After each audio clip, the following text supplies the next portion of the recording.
Hi guys, and welcome to another episode of the Boxing Coalition. My name is Cam. Joining me tonight, my boy Leon. How's it going, Leon? Yeah, good man. Yourself? Good, thank you, man. Past weekend, not that many fights really. We'll cover that ITV4 card. I guess that, it won't take too long to cover that, but a lot of fight announcements, a lot of contracts happening, a lot of deals being made. ESPN, I think, have made a deal with Golden Boy. Schaefer's teamed up with Haymaker. A lot of stuff this week, a lot of business side of boxing, Leon, but shall we just touch on this ITV4 card first? Yeah, let's talk about that first. Shall we talk about Robbie Davis Jr.'s bringing back the mop? Yeah, I like that. I'm down with that hair. I'm not, man. You're not feeling that? Nah, I think when you make it to like mainstream boxing on TV, you gotta come with a slicker haircut, to be honest. Oh, but that could be his selling point. His USP. They like the Scouts. They like a mop, don't they? The Beatles. It's in the DNA. Yep, it is. All right, let's talk about the card quickly. I said to you over the weekend we were kind of going back and forth, and it felt like 3 hours of promotion for Eubank Jr. versus Quillen and a few boxing fights thrown in for good measure. It did, but I don't know what that was to be expected. That was like, we knew that was coming. I thought it might be a bit more subtle, though. I thought they may have just little interviews here and there, but it's basically like the Chris Eubank Senior show, and anytime there's a break in action or some time between fights, some long-winded interviews, and basically just repeating themselves over and over again. But look, yeah, it was, but they've got them. We're suffering because they got themselves in this mess, and they haven't done enough advertising, and they haven't got the platform like Sky have to get it out there. So it was just going to be. I wasn't shocked that we got that shoved down our throat. Yeah, not shocked at all.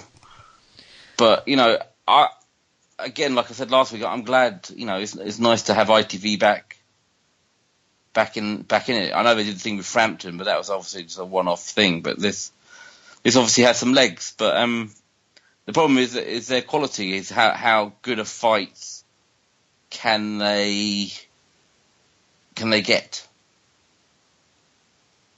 That's going to be their issue. They've got to be. Although the fights they weren't competitive enough. They were competitive enough on paper, possibly, but they became quite one-sided. But I enjoyed both fights.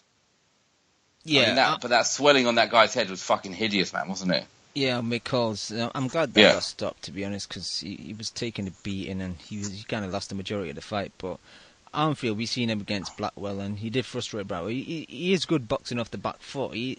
He's quite average, however, but for that type of card, I didn't mind it. That's almost a headliner on, a Frank Warren show in the Midlands sometimes. So to get that on free TV and Channel 4 on a Saturday night, I wasn't complaining. And the production value is actually quite good, Leon. I know you wanted to touch on that. They had good commentary team, Ronald McIntosh and my boy Richie.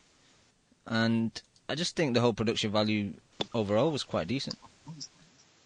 Yeah, I'm not really, I get a bit white noise when people start talking about production values. The thing I liked about it was Mark Pugash is a professional presenter, and he doesn't overhype anything. Nothing was... Armfield's got one of those trinket belts, and they hardly mentioned it at all, did they? No. And he kept on asking Armfield, you're putting your British belt eliminator on the line for this fight. Sensible questions, talking about sensible belts that actually mean something to boxing fans. And just good questions. And, he said at the beginning of the card, this is we've got some good competitive fights. There was no fucking bells and whistles and over-exaggeration. So people moaning about lighting and signage, I don't give a shit about that stuff. I would watch boxing if it looked like a scene out of fucking Fight Club or something. That stuff that really doesn't bother me. It's about how good the fights are and the information you're given by the presenters and people. And I think that was good. Yeah. Just quickly, what's your thoughts on Duke McKenzie as a pundit? He's a bit slow paced, isn't he, with his delivery? He's a bit cold as well. I'm a big fan, so I don't want to, he's not the best, but, he was such a good fighter. I'll leave him. It's not like Johnny. I'd rather a slightly underwhelmed Duke McKenzie. Duke over a fucking hyped up. Yeah, exactly, who's talking a load of nonsense. Are we getting a bit of feedback? No, I can't hear anything. It's just dropping off. Yeah, so I'd much rather that. And, I mean, people don't like... I think... I've always quite liked... what's his name? Ronald McIntyre. Is it McIntyre? McIntosh. But he got a bit grating after the Olympics. And I just wish... I think boxing commentary's gone backwards on all levels from everywhere. They all fucking talk too much. Yeah. Like, he did not stop talking, did he? There is something to be said about just leaving gaps in action and let actually people sitting at home and absorb the fight rather than trying to fill every second of action with some type of commentary. Well, it's a bit of silence would suggest that you were paying some attention to what was going on. It's not like you could... They were talking over every moment. It was just like, let it breathe a bit. But in general, I thought it was really, really good. And... we can't moan. Let's see if it has any success. I'm glad it's back. If it gets some of these lower level, some of these mid-level guys away from Hearn, it might do the sport some good. Robbie Davies Jr. seemed genuinely, kind of privileged and touched to be headlining on an ITV card. There was a slide dig at Hearn saying he'd been asking for these opportunities and never got them. So, if it gives these guys a chance to have their moment, then, I think that's good for the sport. Yep, and... because he looked good, didn't he? He looked good. He looked better than you'd ever seen him look before. No, he was switch hitting well. That Zabo, I've seen him twice, both fights against... what was his name? The Irishman. Stephen Ormond. He won the first fight in Scotland. He had a rematch and then he lost the second, but... he was game, but yeah, Robbie Davies Jr. was decent. I don't think I've seen him before, but he switched it in well. I think that final body shot, I think it was like a left uppercut, and that just totally took everything out of Zabo. And it was high up, wasn't it, on the ribs? That must have been really sore. Yeah, like almost under the armpit, wasn't it? But yeah, I was impressed, man. He looked very comfortable switching. He was doing it. But like, sorry, Cam. I was just saying he's doing it quite naturally and looked very comfortable. But what were you going to say, sorry? I've seen him in fights before and he's never looked as good, so he looked really good. But let's just hope that these people are willing to, ITV and Channel 5 and all the promoters who are working on those channels have the common sense to try and make fights together. Because if you could build up Robbie Davies Jr. and say a Josh Taylor, that was a good fight, isn't it? Yeah, down the line. There's some good fights there for him, but I just hope those guys are bright enough to let each other's fighters, switch channels every now and then. Here's hoping though, because like you say, even like O'Hara Davis is in there, even Derry's still around. Like him and Derry could be like a Scouse rivalry. There's good fights to be made. Let's just hope, like you said, these guys actually work together and don't mind guys going over and making deals where, okay, you go over to him, but this guy's coming over to me, and that's what we need, man. There's too many good fights we're missing out on. Yeah, and it's still a huge platform, ITV. I mean, if they can build it up to at some point they can have main events on ITV, the main channel again. Like they had Frampton at like 10:30, wasn't it? That would be fantastic because people would watch it.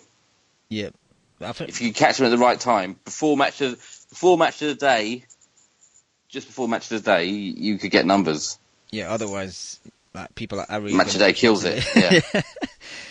I remember that when Frampton did he get like 2.1 million or something like that? That's crazy, man. Yeah, it's crazy. I mean, the crazy thing is that they've put in. The crazy thing is the pay-per-view thing. So I mean, that's the huge downside. It's just what are they? Surely, like we said last week, having a Eubank fight for free first would make so much more sense. Someone fucked up there by deciding to put that. I think so. But just quickly, and that's why I think they changed their mind, don't you? Because I think the rumours were all the undercard fights were going to be on ITV4. There was a kind of within the boxing world, say out on Twitter, there was a kind of a nice little buzz about the undercard, going, "Oh, we'll just all watch that and then stream the pay-per-view." And now it's all shifted onto the pay-per-view, hasn't it? Yeah, you noticed that they quickly changed that because the undercard actually wasn't, being too bad for being for free. But then obviously watch that for free and then watch a really poor main event on pay-per-view. It didn't really make sense. So I think that would probably help their sales now because casuals will probably think, well, I'm getting, I think is it early bird option for like £10, so they'll be able to get a decent night of boxing. But imagine that card, even with that card on ITV4 for free. That's a solid card. Not saying it's world class, but it's a solid card, and it's as good as it's the same level, if not better than the stuff Hearn's been putting on Free Sky recently. And they would have got. I think they would have got good figures for that card on ITV4. People would have tuned in. And, it applies pressure to everyone else. It's like, come over to ITV4. It's in every household in the fucking country, and we're putting on good fights. But, putting on pay-per-view just puts them on the back foot straight away. Yeah. Move on unless you got anything else. But just quickly, there was another fight that they showed on the replay of that. It was the Atif Shafiq fight where basically he got blitzed in the first round, got caught with I think it was a right hand, and just went down and didn't recover, and ref called it off, man. It was he was getting a bit too aggressive in the first round, just left himself open. Yeah, it was a big shot, and he was moving backwards, wasn't he? But the ref was right to stop it because he was still all over the place, wasn't he? Yeah, man. What's it about Pakistani guys and just like jelly legs? He got no chins, man. Yeah, I better not get hit by anyone, man. I might get dropped. But all right, let's move on. Naoto jumped on the line. What's happening, Naoto? Yeah, what's going on? Well, good, man. Do you want to talk about Zab Judah? I don't, but unless you've seen the fight. No, I didn't. It was a pay-per-view, man. So, I mean, I didn't pay the $16 in order to watch it. I don't believe you, man. I swear you would have paid that fee. I did see the round where he knocked him out, though. He was fighting a guy that was a featherweight, basically, or that probably should have been a featherweight anyway. A guy that had fought at featherweight, and then he fought a couple of times at like super feather and lightweight. But you can tell that he. What weight was his fight? It was either welter or light welter. I think it was like one of those catchweight fights where it's like come in whatever at like 142 or 143 or whatever. Yeah, 143. Yeah. Yeah, and Zab. I mean, he blitzed the guy. The guy had like 7 losses, and he was just undersized. You could tell, like just looking at his overall body shape and everything, he didn't really belong in the same ring as Zab. But Zab hasn't fought in like almost 3 years, so that was basically a way for him to, I guess, get back in the motions of things. But I mean, it just goes to show that even if you're washed up as a world championship level fighter, there's still levels to this shit. So that guy really just didn't belong in the ring with him, and it was pretty easy. It was a total walkover. But no, I didn't watch the Fubu TV pay-per-view. So shout out to Fubu though. I used to like the clothes a lot. Fubu. Is Fubu still going? Yeah. We're going back to the 90s again. Uh-oh. Leon, if we ever do that hip hop podcast, we'll have to mention Fubu and Rockaware and all that. Yeah, remember that song "Fatty Girl"? That was a classic, man. Yeah, Fubu had that mixtape, didn't they, or that album? Yeah, it was an album. It was like and it was called like Volume 1, even though they never had a Volume 2. They were too ambitious with the naming. Yeah. Nails, anything else you want to talk about? Because I know I want to get into some of these BT Sport / Box Nation fight announcements today. I mean, nothing as far as like fight wise. I mean, get into the news or whatever you got to do. So, no problem. All right, boys. Really, for people that don't know, Box Nation and BT had a big announcement at the BT Tower in London today. Just going over some of the early cards that they've put in place for the deal that they've got going. April 8th is the first card. It's Terry Flanagan versus Peter Petrov, and Liam Smith versus Liam Williams. That's in Manchester, and also Nicola Adams is making a professional debut on that card also. And then April 22nd, we had Tommy Langford versus is it Steve Cunningham? Craig Cunningham. Tyrone Nurse versus Joe Hughes, and Virginder Singh's on that card as well. And then 6th of May, we got Mitchell Smith versus George Jupp, the rematch. Bradley Skeets fighting Shane Shingleton. That's a tongue twister. Ryan Walsh is on that card also. And May 13th, we got Josh Warrington and Leeds versus Marco McCulloch. And Nicola Adams will be making a second fight on that card. I don't know, Leon, we're talking off air. For me, it's a bit underwhelming. It's not bad compared to like some of the cards that Box Nation have and had in the past couple of years. They're domestic cards anyway. I know we criticise them quite a bit, but I was just expecting, a few more bigger names, bigger fights to be announced for this initial contract. I think that first card, that's solid. That's more than solid. Like, if that was on Sky, we'd let Eddie off for a week, wouldn't we? Yep. So I have no issues with that. The next one, that just feels like an old Box Nation card. Again, no real issue with that. If Billy Joe fights someone good on that Copper Box one, which is the May 6th. the Mitchell Jupp rematch. Yep. And that's a good fight. That's an Eddie Hearn level card, isn't it? If he's fighting someone half decent, Billy Joe, trade fight plus a world title fight, supposed world title fight, that's fine. Yeah, it's a little bit underwhelming, but I didn't expect it to be. You can't, takes a while to polish it up, doesn't it? You can't just go from working with what they had. You can have all the money you want all of a sudden, but if other promoters aren't sure of what the product's going to be like, because that's what promoters care about, if they're not sure if it's going to be any good, why would you send your promoter, one of your good fighters, over there straight away on the first show? Because we saw it would be a bit underwhelming with PBC. Eddie Hearn's first things on Sky weren't always great. This is it's like a reset for them, isn't it? Yeah. I'm pretty disappointed. So they're not going to get the top guys straight away. That's fair, but I'm pretty disappointed with Josh Warrington's first fight. I thought they maybe try and get. Oh yeah, that's pants. Yeah. Yeah. So that's we might be looking at something where it's Warrington. It's starting to follow him around a bit, isn't it? Yeah.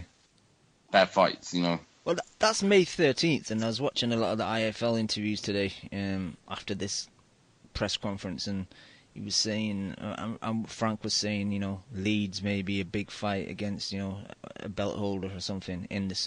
But that's going to have to be in the summer, and this fight is May 13th, so it's going to be a quick turnaround in maybe, late July, August? So I can't see that, so are they going to... You could do the end of August, you could bank holiday weekend in August, couldn't you?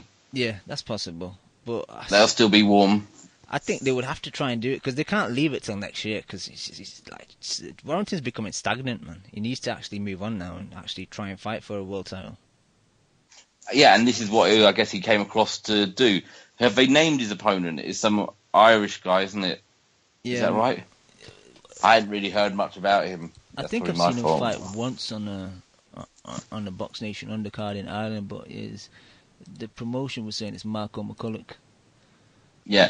But that first card, that Flanagan fight is a good fight. He could lose that fight. No. And Smith Williams is what we've all been asking for.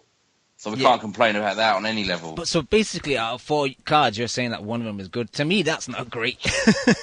No, I haven't finished. No. I didn't say they were. I'm saying one is good. Depends on Billy Joe, and the others are just what we had the night before and what we sometimes get. You know, like that one that we had in London at Wembley Arena. It's that level of shit that we kind of moan about, but you know, we know it's part of filling dates. Okay. Frank and the team were saying that they couldn't announce it today because they're very close to making it, but they've not actually passed the line yet. So they're talking about Joseph Parker and Huey Fury, hopefully to be made very soon, and Billy Joe Saunders in a big fight. And that's where I really want to move on to next, because there's 2 interviews I heard. The first clip is from a IFL interview. Look, I can't say too much because everything's been done. Money, all the things that Mess Fight's about has been done. That's all it is now, is a small thing, and I will have to travel. And make the best of it. This fight should get staged in America, but it won't. I've got to go to his home country, I think. We won't guess it because he's already got work on, I suppose. And the second one was from today as well, but this was on Box Nation's YouTube channel.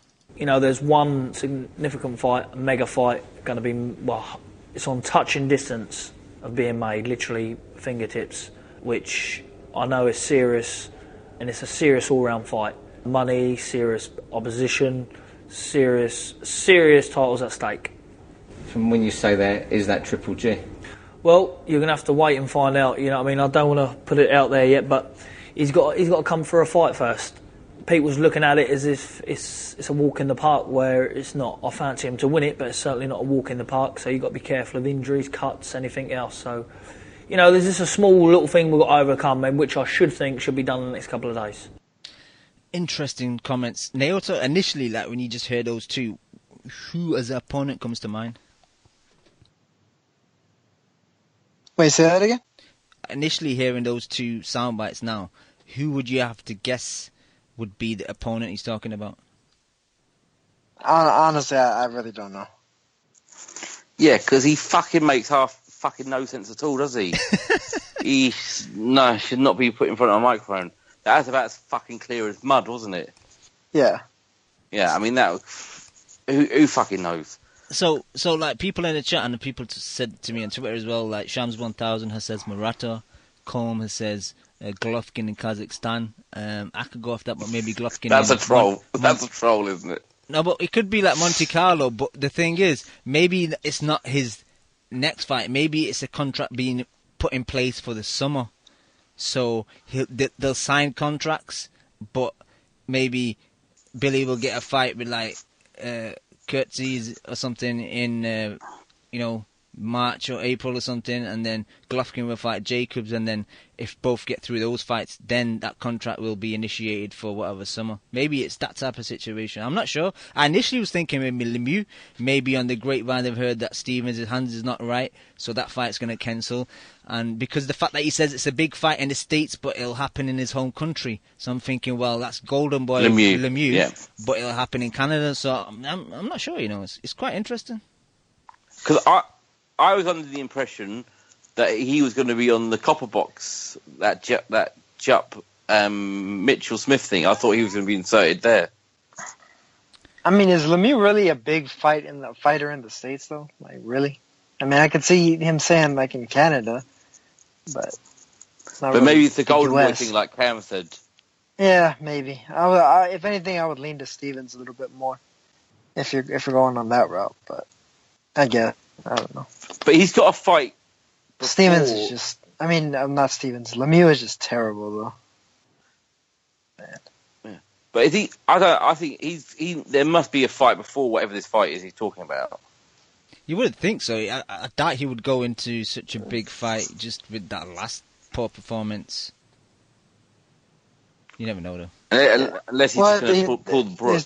They're saying in the chat, they're talking about Ryota Murata, but that's not an easy fight. That's not an easy fight. I don't give a shit what anybody says. Would you see that fight in the States or Japan? Has he got money behind him, Murata, Naoto? I mean, a fair bit. He has Taken behind him. You know, they're the biggest promotional company over there. But as far as middleweights are concerned, I'm not necessarily sure that they would have more to offer him than what Saunders' people do.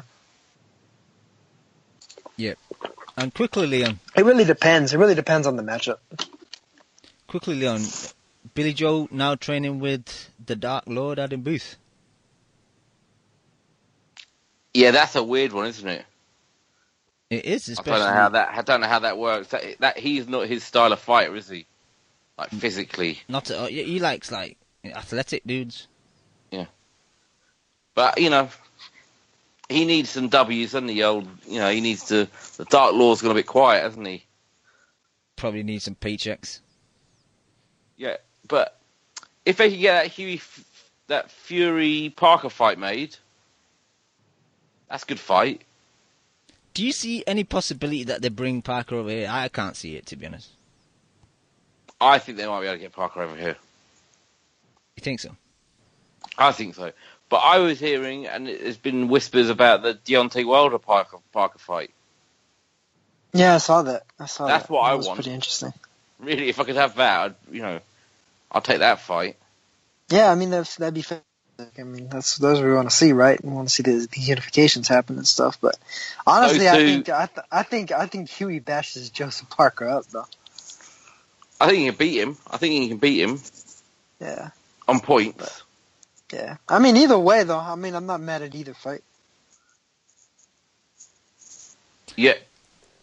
Yeah. But yeah, if there's going to be a belt out there, at least have it between him and Deontay. At least he gets thrown in the deep end against Wilder.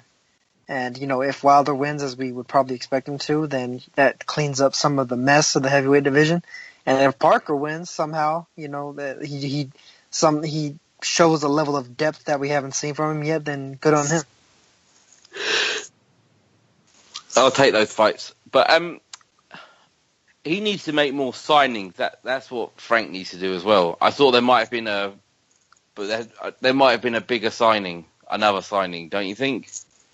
I was thinking about like they're saying BT will have 20 domestic cards and then Box Nation will have another 10.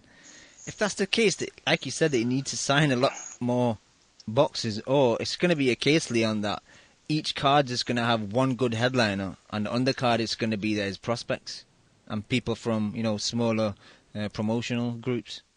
Because otherwise, he's not going to have the depth to be filling all these dates. Yeah, absolutely. But what about that? The new evil. The combination of two of the worst men ever in that Schaefer Haymaker thing. I was shocked this came out of left field, man. Oh, that is a creepy, creepy duo, isn't it? That's not. You wouldn't let them look after you, kid. I mean, considering they were promoting Hay at the time that he fought Klitschko and everything. They have history together, so. And who's their main signing? That French guy. Which French guy? The amateur guy, the heavyweight. Is it Yo? Oh, Tony. Yoka, yeah. Yeah, Tony Yoka. I think that's who their first signing is. That's what I heard. Huh. Interesting. But he's like that guy's gonna get. He's gonna get ice. That guy's gonna get destroyed as a pro. He's a knockout waiting to happen. That might happen on the first fucking fight. Big time. He was pretty. He didn't impress me. He was open, man. He was getting landed on. He's getting iced. Yeah, man. George was beating the shit out of him. He got robbed. And I tell you, that's a really clever idea, because I know what British boxing fans do love. They fucking love a French fighter, don't they? Talk about a terrible fucking signing. They love a French fighter over here. It's not good business, is it? Them in. That'll get the crowd talking. A French tickler, as Chu said. About Rabrasse, the French tickler. No, but Leota, did you have any inkling that this was going to happen? Because it came out the blue in the UK, man. When this press conference happened during the week, and they've decided to team up. Their whole alliance. I mean, I didn't expect it or anything, but it doesn't surprise me considering the history they had. I remember back when Hay was kind of, as a part of the Golden Boy team, and that was when Schaefer was pretty much running things. So when I saw it, I was just like, oh, that's pretty interesting. It seems like, Schaefer's really making some serious moves back into the mainstay of boxing overall. He just recently had his first card and everything, and he's doing pretty good as a promoter, it seems. And just adding Hay and whatever he happens to bring to that is probably just going to, make more money for him. So, Cam, is it just for British fights, or is he now part of a company based in the States, or is it just British fights? As far as I know, it's a full merge. So I guess whatever Schaefer's got Ringstar and whatever he's doing in the States, I guess it's combined. But one question to you: they're both reluctant to give away what outlet fights will be shown in the UK. Do you think it might be ITV? Do you think what's your thoughts? I think they don't have one at the moment. That's my gut feeling. That's probably correct. Yeah, but I don't know. It's going to be Dave, isn't it? I mean, you could do Dave, but I mean, could they just do it? Could it be a YouTube? How could they do a YouTube thing you pay for or online? Yeah, well, they might try to shop it around and see who gives them the best deal. Aren't Netflix starting to look at doing stuff? Sports related stuff. They're starting to think about doing some live sports stuff. I do remember there was that whole thing they were trying to shop the Pacquiao fight to them or something like that, wasn't it? Yeah. But look, David Hay, for all of his many, many, many faults as a human being, he can fucking sell, can't he, to the casuals. So him going to America, the casual Yanks will love him. Yeah. So he makes sense, doesn't he? If you're a promoter, he's as good as it gets when it comes to salesman, doesn't it? As a boxer. Yeah. Do you think he will eventually fight Wilder? I don't know. Look, I only have one use for Hay. He has one thing to do for me, and then I don't care what he does for the rest of his career. I'll probably never watch him again. As long as he ices Bellew, we're good. All is forgiven, and he can move on with his life. I'm sure David will be happy to hear that. Yeah, I'm sure. But right. So who knows what he does? But yeah, very interesting. They could disappear and it might never do anything. You never know, hey, it could fall apart tomorrow, couldn't it? Yeah, you could just get a fight with Wilder, make loads of money and just retire after that. I could see it trying to continue though, because he seems like a guy that always wants money, and when he leaves boxing, as you know, a lot of boxers don't really have any other money-making income, so him having a kind of foot in the boxing game, it seems like Schaefer really likes him as well, so it's good. Any competition is good, man, if they can do a bit. And even though Schaefer's shady to me, man, like, when I saw his interview, he knows the business, he knows that the UK market is a lot better than the States, man. Like just going off figures and stuff, because I was looking on boxing scene, and Leon, you know the middleweight division, as you say, it's a wasteland, and a lot of us were excited by the unification between Jack and DeGale, but it was up against, I think, a kind of biggish American football game, but I think the figures were like 450,000 for two top guys in the division, which is pretty weak, man. And I think Lara the night before on Spike got like 500,000, so it's not good when Lara's beating you on viewing figures. Whoa, that's a massive L. That's pretty bad. Yeah, but it feels a bit of a shame, like it's all dissipating a bit. Some of these people, like, do we think like people like this David Hay thing and Cyclone are applying enough pressure to Sky to get out of this Eddie Hearn deal? I mean, how much longer has he got on this exclusive thing? Because that's where they need, whatever we say, that's where you need to be. I don't think they should try and apply pressure for him to get a deal. I think they just should work harder just to negotiate with him and tie up fights, because I think Sky are happy with him. He's been loyal to them, vice versa. I think he's provided good content overall. I know that we kind of shit on some of the cards, but if you I'm not Hearn's biggest fan, but he has done a lot for British boxing compared to where it used to be to now.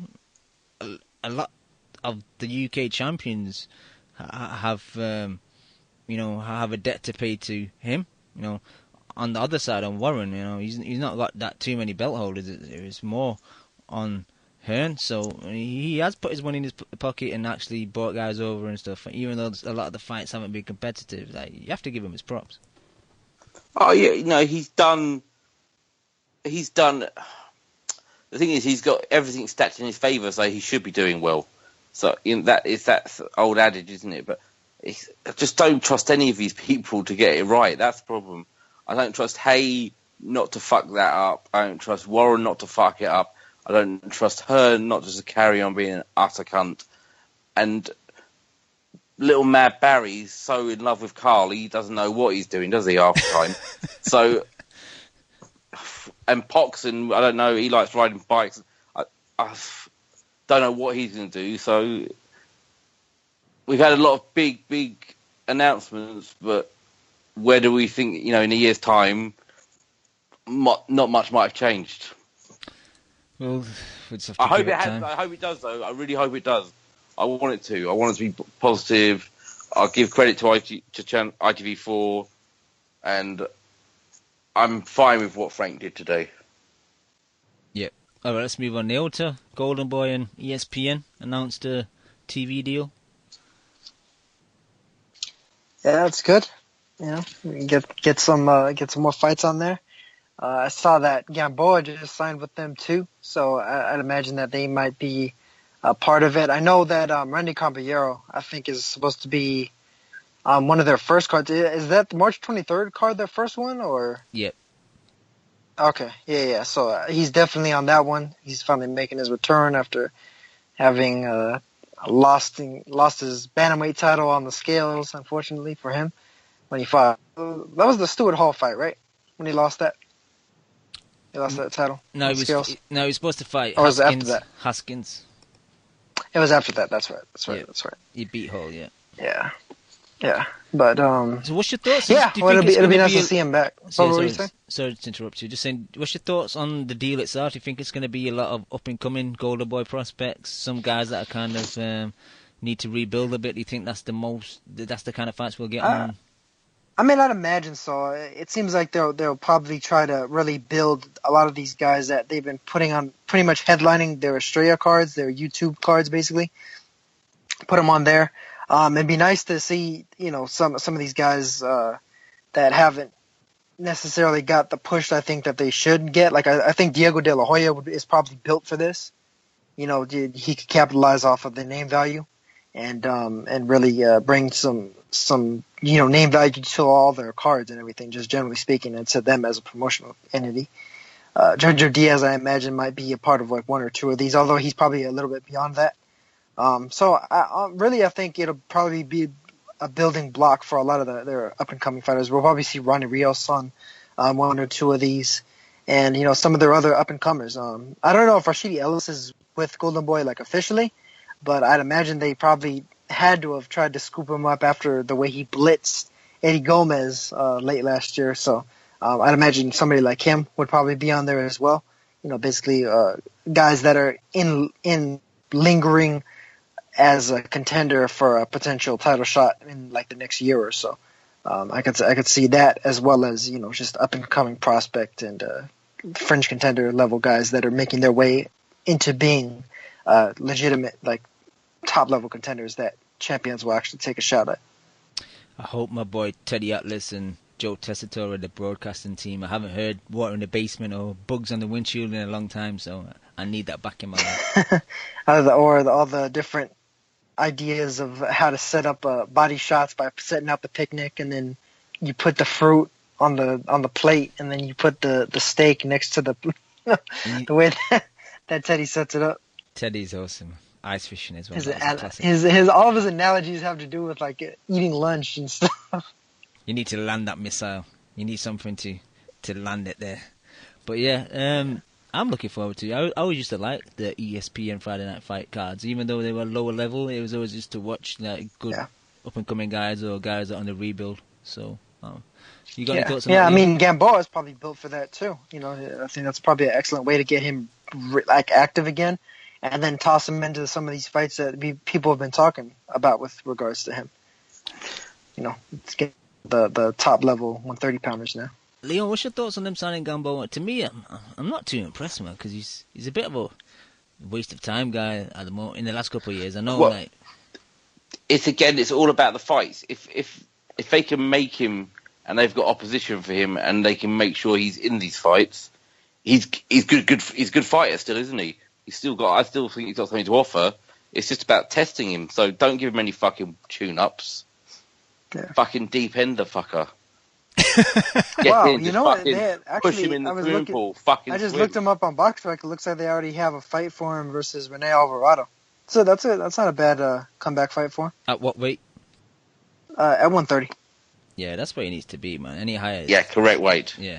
And I mean, Rene Alvarado's a tough guy too. You know, I mean, he upset what was it that he upset a couple years ago? Robinson Castellanos, and then he lost to Jojo Diaz and Rocky Juarez after that. But tough, rugged fighter, and a good test for Gamboa. He beat Jason Velez, so that says something for him. Yep. Didn't Gamboa get knocked out in the gym? No, are you talking about that video that went viral of him knocking some other guy out? No, he was knocking. He knocked the shit. Yeah, he fucking left hooked some dude and if there wasn't somebody to catch him, the guy would have been laid out flat. Dan, what's up? Yeah, he got a bare knuckle fight with some dude. Daniel, what's up? How are you? I'm good. Regarding the whole Golden Boy ESPN thing, I think they're just going to show replays of Canelo every single week for the next 3 years. That's my idea. Just show every single Canelo fight from fight 1 to fight, whatever he's at right now, and I'd rather have that. They're so thin.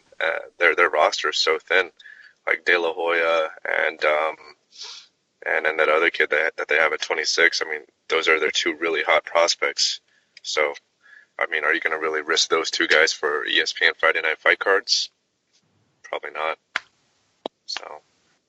So you want replays and maybe zoomed in shots of Canelo doing some training on the bags, zoomed into the calves.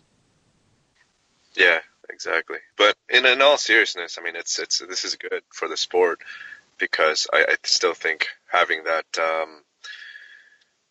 boxing attached to Friday night fights with ESPN is something that you should try to maintain and carry on, because it feels kind of strange without any kind of boxing on either ESPN or ESPN2 or ESPN The Ocho to not have any kind of boxing at all. Yes.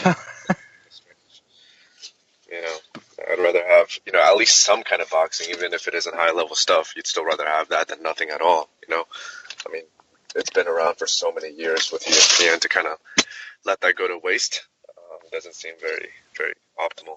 So, but and the thing is, if HBO is still going to be real hardline about exactly how many dates they put out, they can still keep their fighters active. Golden Boy can, and with that, even keep some of their bigger name guys active too. If HBO is going to be a pain in the ass with regards to their dates. But that could be a good place for someone, because I still rate that Quigley that they've got. And he's always been on early on pay-per-views and stuff, but that could be perfect for someone like him, because he's good. Dan, just quickly, we were talking about David Haye and Richard Schaefer teaming up. You got any thoughts on that?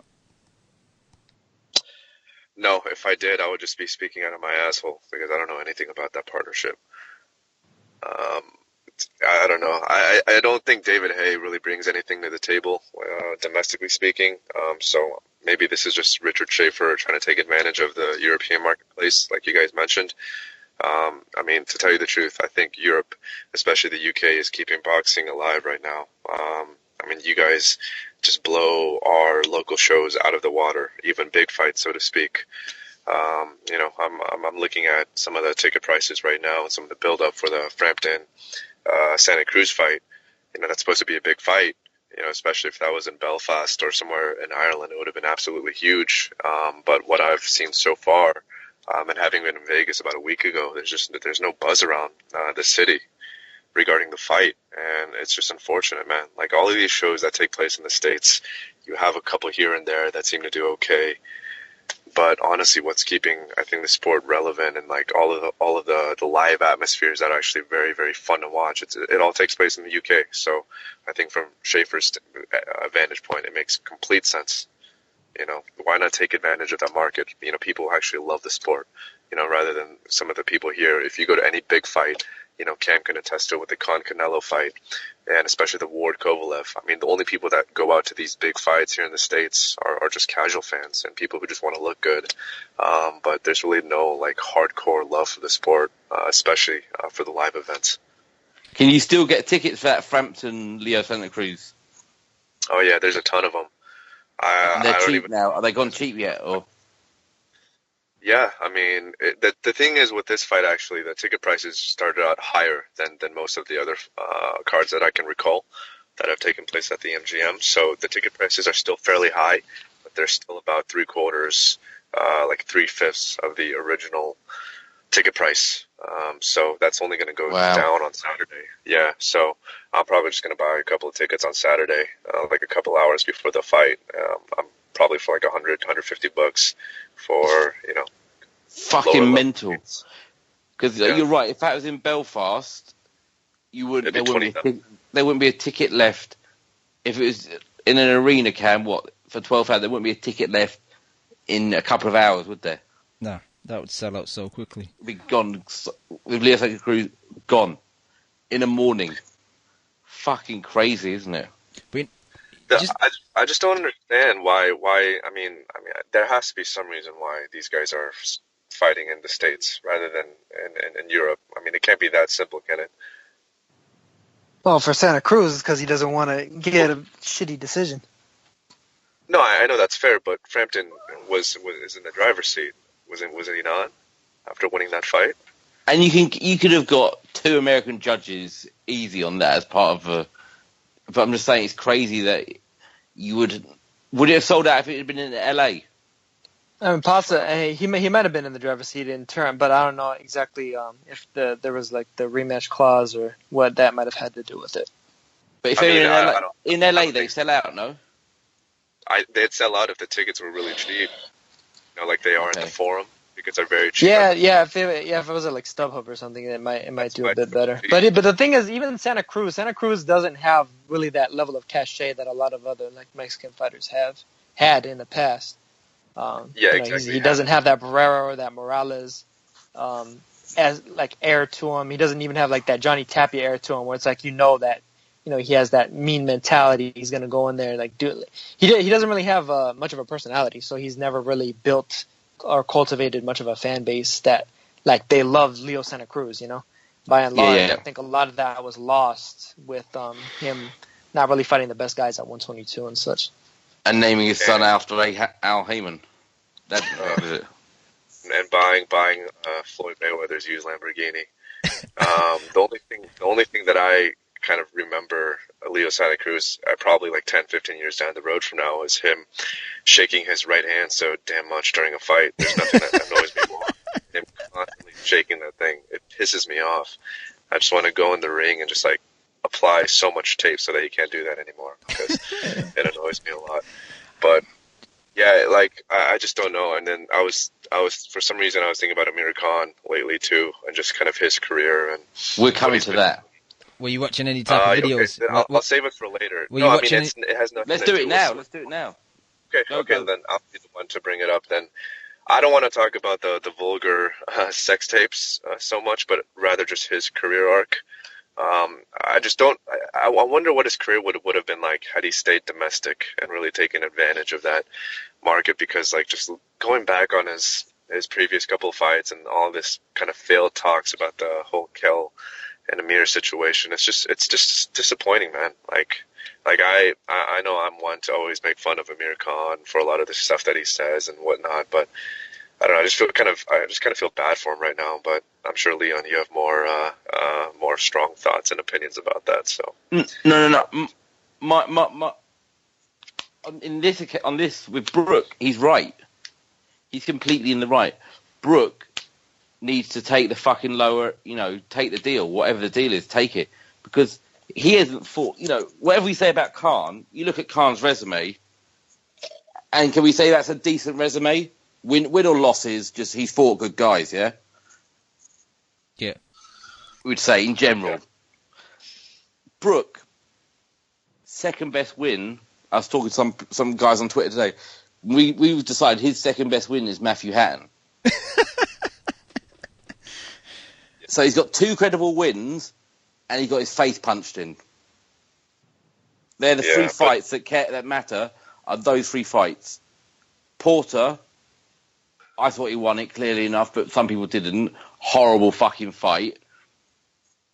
Matthew Hatton and getting your face caved in.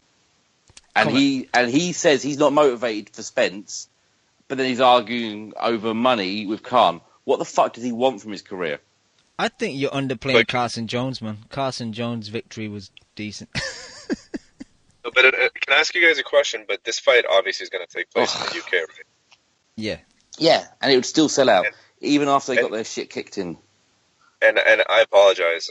I'd actually have to take more the stance of Kell Brook in this situation, because like I alluded to earlier, I feel like Khan being so far away from his domestic market in the UK and having so many fights, fight after fight after fight here in the States, where his appeal, I don't think, was really sustained at all. I mean, honestly, if you guys look at the Devin Alexander Khan numbers and what it did at the MGM, I think it sold 5,000 tickets.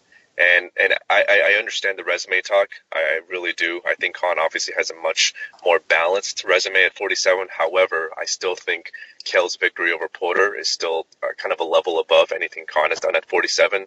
And again, in addition to that, I just think Kell's sustenance within that UK market and him having a more visible presence, even though he got his face caved in against Golovkin. I understand that, but it's still, relatively speaking, I'm not, obviously you guys are the experts right now. You and Cam can speak to it much, much more better than I can, but just from an outsider's perspective, it seems like Khan has just done him kind of a disservice from leaving the motherland and just having fight after fight after fight, honestly, in a market that I don't think really gives a fuck about him.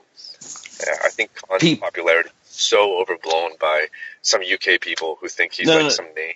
States, he's not. Dan, he's not in the States. Here, people know, you stopped enough people, you can stop people in the street and they would have heard the name. Not all of them, but a good number of them would have heard his name. He's not, he's a much bigger star than Brooke, isn't he, Cam? Much bigger name over here. Much bigger. Yeah, and the thing is, if he would have cultivated more of a fan base in the UK, that gap would have been even wider than it is right now. Exactly. I hear you guys. Maybe it should be 60-40. I'm just kind of leaning. I'm just defending, I guess, Brooke a little bit more, because I still feel like, regardless of how shitty his resume has been at 47, I still view him as a higher quality fighter than Khan. And him having the IBF belt, even if he's been masquerading with that thing like a fucking whore, I still think, should play some kind of factor. But look, but Dan, I don't know. It's just my opinion. Brooke has been bunny boiling Khan for a decade now. I want the fight. He doesn't want the fight. I want the fight. You want the fight so much that you've never stopped. He hasn't stopped talking about it, is he? Has he, Cam? No. What's the film with Michael Douglas? It's like that. It really is. He's been stalking that man for years. Then you say you're not motivated to fight Spence, and then you're arguing money with Khan when you've been stalking him for so long. I'm done, man. It's nonsense. What's interesting, and then petty shit on Twitter, tweeting pictures of him getting knocked out by Canelo, etc. Him and Eddie Hearn. It's pathetic. What's interesting is, we were talking about Schaefer trying to dip his toe in the UK market because he knows, revenue is strong here, popularity is strong here. Just going off the figures, didn't that card that he had in December, that was a great card. Mares was on there, and what was it? J-Rock versus Charlo, and that did I think 350-ish kind of, viewing figures. And he probably thought, fuck this shit. I'd rather just go to... The venue. Sorry, Dan? The venue was half empty. That's what I'm saying. And that was a really good card. So he's probably thinking, I'll go to the UK. But I think what happened with Khan is when he initially started going to the States, boxing was stronger in the States and it was quite weak in the UK. And what's happened over the years is it's gone the opposite direction, where the UK's built up, and because he wasn't here, because he wasn't, being the face of it, it's like you said, Dan, like in the States, people don't care about Amir Khan. His fights don't really get good viewing figures. The gate revenue isn't that good, and I think they need to meet in the middle now and just have this fight. And the people. No, you're right, Cam. They need to meet in the middle, and Khan is to blame. They both got smashed to bits in their last fights. We're going to stop caring soon. They need to make this fight now. It's the only. Someone said Khan doesn't need Brook at all. Well, I think it's still their best payday. And they're both coming to the end of their careers. They should make this fight. There's more than enough money to go around. What's your view on people say... Let's go on, Dan. No, I'm so sorry. I think the reason why, I'm defending Brook a little bit more is because I think Khan needs this fight more than Brook from the perspective of that Brook's career still has more life to it. Despite the fucking ambush of a beating that he got against Golovkin. For me, I think Khan is in such a vulnerable position right now because I don't know where he goes outside of Brook. I mean, if he's going to fight top 5 to top 10 level guys at 147, I think he's likely to get KO'd, especially if it's anybody in the top 5. So from my perspective, I feel like Khan needs his fight more than Brook does, whereas Brook has more options. However, I do agree with you guys that Brook has been acting like a fucking cunt, and he should just take kind of a lesser money on the front end because I just think he's a better fighter, and I feel like this is like the perfect opportune time for Brook to take advantage of Khan's name. So you cannot say you're not motivated by fighting one of the best up-and-coming fighters around in Spence, and say you want big fights and then quibble over a little bit of money. Yeah, right. Exactly. Even if he takes a quote-unquote low-ball offer for somebody like Amir Khan, it's still going to be more than he'd make even on the high end against Spence. Exactly. There was an interview on Boxing Scene. You guys know how these guys' egos are, man. I know. It plays itself out in every situation, whether it be the Golovkin, Canelo saga, or the fucking Canelo Chavez saga. Every single time. They're not comparing their own payday to what they could make against somebody else. They're comparing their payday to the other guys. It's all about that fucking machismo, like trying to maximize their numbers, but they don't take anything into relativity compared to. That's what I'm saying. It's like Brook isn't saying like, okay, I can make this much against Khan and I can make this much against Spence. He's saying, oh, Khan's gonna make this much against me. Well, I want more. Yeah, exactly. That's the problem. Because he's been offered more than he got for Triple G supposedly to fight this fight. So my point is, we don't want to get into talking about money. But then they force you when you hit to talk about it because it's all this stupid petty shit.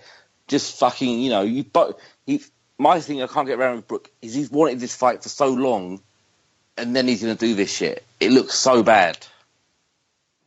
It's kind of the Triple G thing when, he was getting lowballed, but, you got to take the fight, beat the guy, take his name, take his, And I'm so confident that Brook beats that Amir Khan. Personally, I'm so confident he wins that fight. But yeah, there's so many other examples. I mean, every single guy who opted out of fighting Pacquiao. The list just goes on and on and on and on. And for me, I think it also, in a more simpler explanation, it's like these guys, their way to start the fight and to have a one-up kind of advantage against their opponent, so to speak, is to lowball them and show them that they're like quote-unquote the A-side. To them, that's like as much as beating them in the ring, so to speak. So it's a lot of petty stuff. Yeah. Anything else regarding this subject, or should we move on? No. Just a few. What's next? Just other few fights that have been announced, or a date will be announced soon, and then we'll move on just to preview Frampton Leo 2. But Marco Huck versus Maurice Bradis finalised for 1st April. Pretty good fight, Leon. Yeah, I'll take that. That's a good fight. I think Bradis ices him, but it's a good fight. I don't think he ices him. I think it'll be quite competitive, to be honest. Like Marco Huck, even though he's on the tail end, he's still decent, man. He's still got a high guard. He doesn't get hit with loads of clean shots, so should be a good fight. I think Bradis gets to him. Good movement on the inside. And Hook's very low output, isn't it? Now it is. Yeah. It didn't used to be. Yeah, it has slowed down. To drop, yeah. Not historically, but now it seems like it is. But good fight. No complaints there. Yeah. Nailed to done. Any thoughts? I mean, great, excellent fight. The cruiserweight division has been delivering like nobody's business, and it looks like it's going to continue to do so. I expect it to be a fun fight. Bradis is a fun fighter to watch. Yep. Beterbiev and Sullivan Barrera seem to have agreed a fight for an IBF eliminator. That's a really good fight. That's an excellent fight. That's an excellent fight. You really can't get much better than that. I mean, especially at light heavyweight, where it's been kind of dead by and large the last couple of years. That's a solid fight. Man. Barrera just completely obliterated Shabransky, who was being hyped up like nobody's business, and we all know Beterbiev has been looking like a total monster. So let's see exactly how deep that monstrosity goes. If Beterbiev walks through in 4 or 5 rounds, no cunt wants to fight him. Oh yeah, no. If he knocks Barrera out the way that he's been knocking some of these other guys out, like he did Campillo or something, it's he's not getting any kind of fights unless people are forced to fight him. Yeah, that's the good thing about the IBF though. That's the good thing about the IBF is they force their mandos. Yeah, even if it's Jojo Dan. Dan, good fight. Barrera versus Beterbiev. Yeah, I like it. I like it a lot. And who's the current IBF title holder? Ward. Andre Ward. Awesome. Well, hopefully he retires, and then Beterbiev can get that fucking title. And what are you talking about, Dan? Of course, Ward will fight Beterbiev. He's afraid of no man.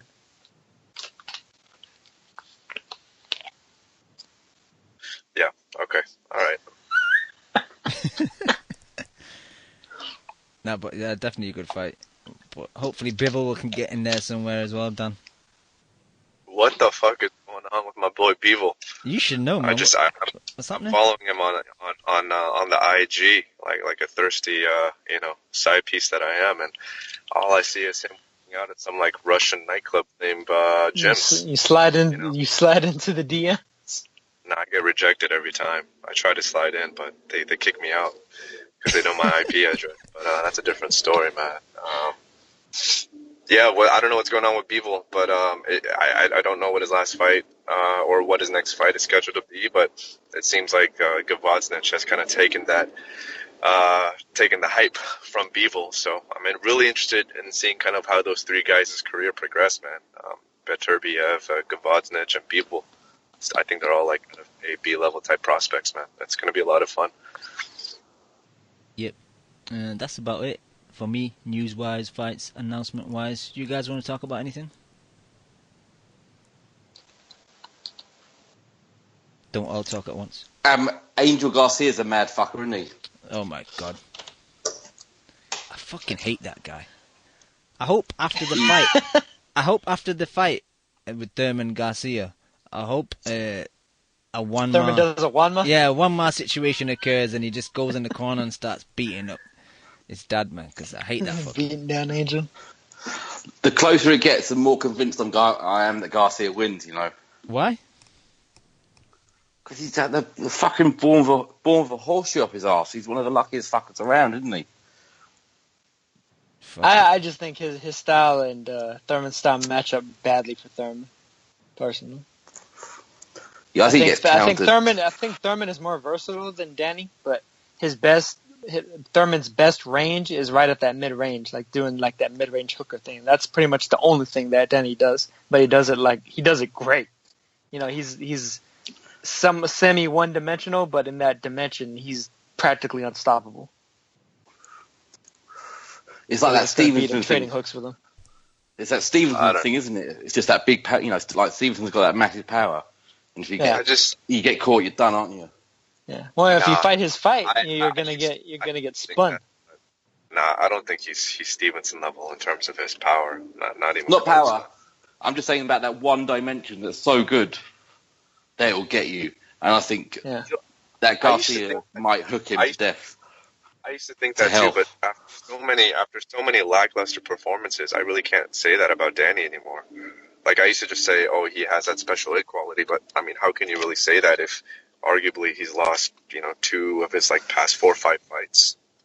We definitely lost that Peterson fight. But at the same time, though, Thurman doesn't fight like either of those guys. He doesn't fight like Herrera or Peterson at all. No, but he could. But you could do what Peterson did. He can do a little bit of that. I don't think he could do it as well as Peterson did it. But if you move for long enough, because he was walking him down by the end, wasn't he, Peterson? Yeah, because he got tired. Yeah, exactly. So you could do that. That's a good game plan for him. I agree. Like, he doesn't have to do it. I mean, come on. We're trying to say that he has to do something like Peterson, which isn't even Peterson's best trait. So we're not really asking the world of Thurman now, are we? So I don't know. I was pretty stringent on the fact that I thought Danny would win the fight, but the more that I think about it, just the guy has so many obvious flaws, and if Thurman can't take advantage of that obvious flaw, then I don't think he's as great of a welterweight as we all think he is. So, but that's why this fight is so close too, because for the Sean Porter fight, I felt there was a lot of ways that he could have won that fight a lot easier as well. So it's an interesting matchup. But just going back to the whole Angel thing, to tell you the truth, I mean, that's who Angel's been his entire fucking career. He's a dumbass, he's a moron, and he's an imbecile. But people like that kind of stuff. Yeah. I don't know why anything has changed that dramatically. I mean, he's been using the N-word pretty much as long as I can remember. But all that stuff about foreigners and coming to steal jobs and stealing American fighters' food off their plates and whatever he said. He said that before though too. Yeah, he said that about Khan and he said that about Golovkin. No, you're true. He's done. Got this boy from China. All he's done is turn it up to 11, hasn't he? That's what he's done. He's turned it up to 11 this time. Yeah. Well, and I guess just the political climate and everything, so everybody's a little bit more sensitive to it too. So. All right. The post-truth world. Yeah, Angel's gonna get a job building that wall, I think. But anything else, guys? Tomoki Kameda finally got relicensed in Japan. He's allowed to fight there again. A lot of people didn't realize that big part of the reason why he and his brothers have been fighting in the States was because they got banned back in 2013. Yeah, I remember that. What was the issue? That some type of... Because, when Daiki was... Who was Daiki fighting? I can't remember exactly who he was fighting, but his brothers and their dad in the corner were basically saying, telling Daiki to fight dirty. And they were caught, obviously on the... microphones and stuff, basically telling him to hit the dude low and hit him behind the head and shit like that. And so the Japanese Boxing Commission, they're not too dissimilar to the British Board of Boxing Control, where they'll come down on you hard if you fuck up, and that's exactly what they did. They banned him from from fighting. So is it only him? Tomoki... Is it only him that's regained his license, or have they all regained?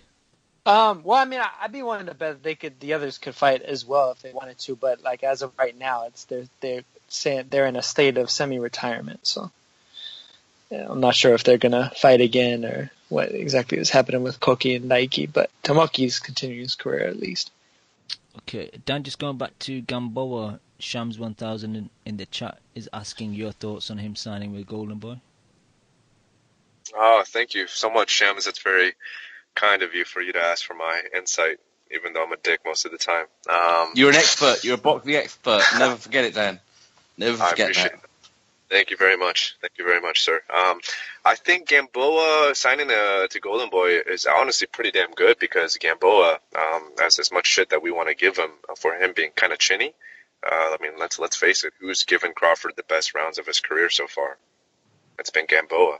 The guy is highly explosive. He's very, very skilled and talented. And even if it lasts only for 3 to 4 rounds in a given fight, I mean, considering the current climate at 130, I think he can definitely, get in be getting some fantastic scraps against top 10 level opposition. And if you put him in there against, some of the weaker champions at that weight division, I think he can get a belt as well. I mean, Gamboa is dangerous as hell, man. And if he can stop anyone up there, couldn't he?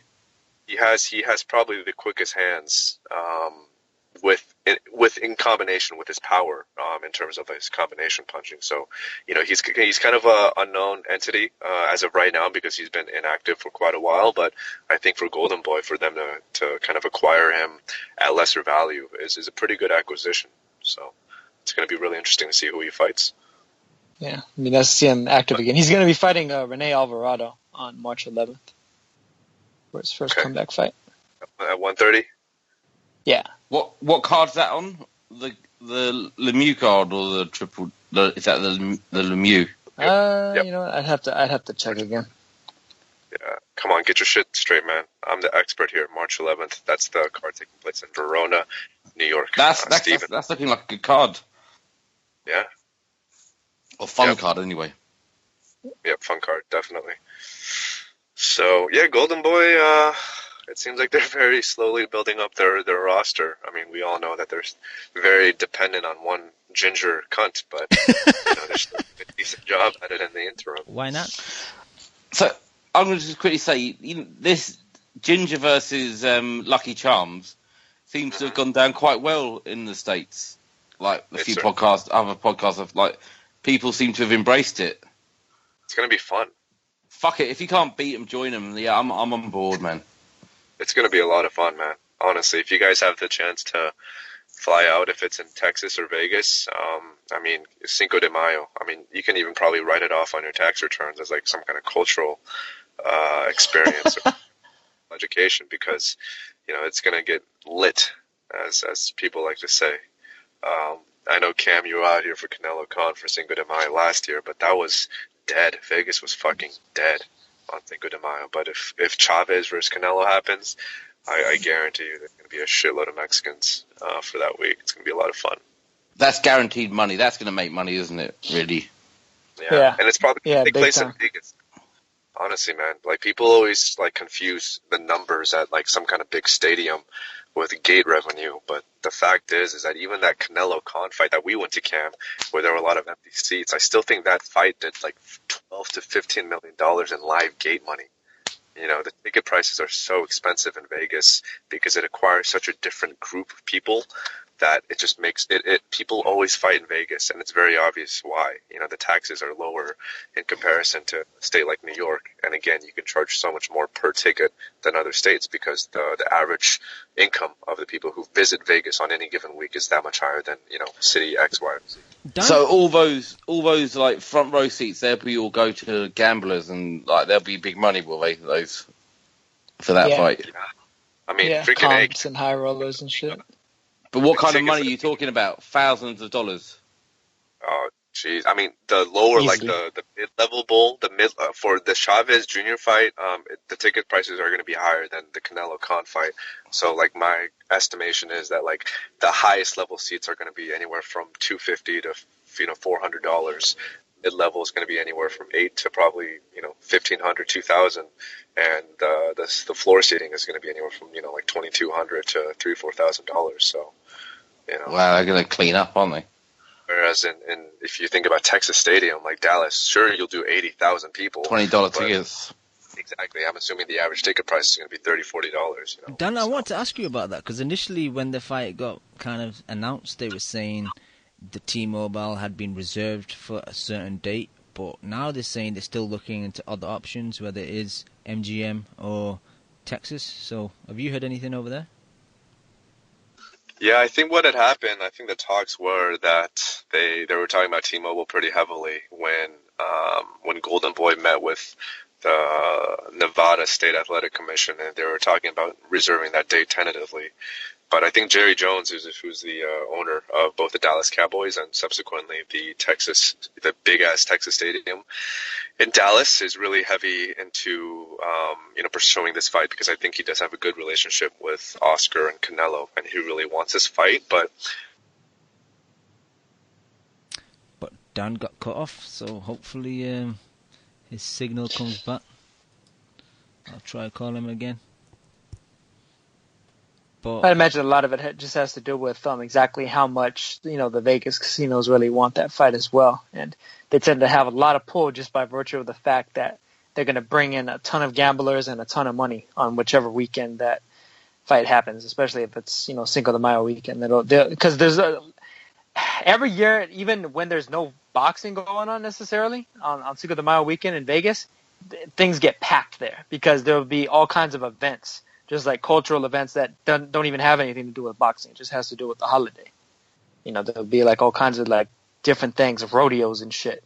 And so like Chavez Jr. versus Canelo Alvarez, that is a major event to happen, especially in Vegas, amongst everything else. That'll drive up the ticket prices, not only that, but also for the hotel prices and everything too. So they'll really clean up for something like that. And I really highly doubt that they're going to allow Jerry Jones to even get a lick at that at all.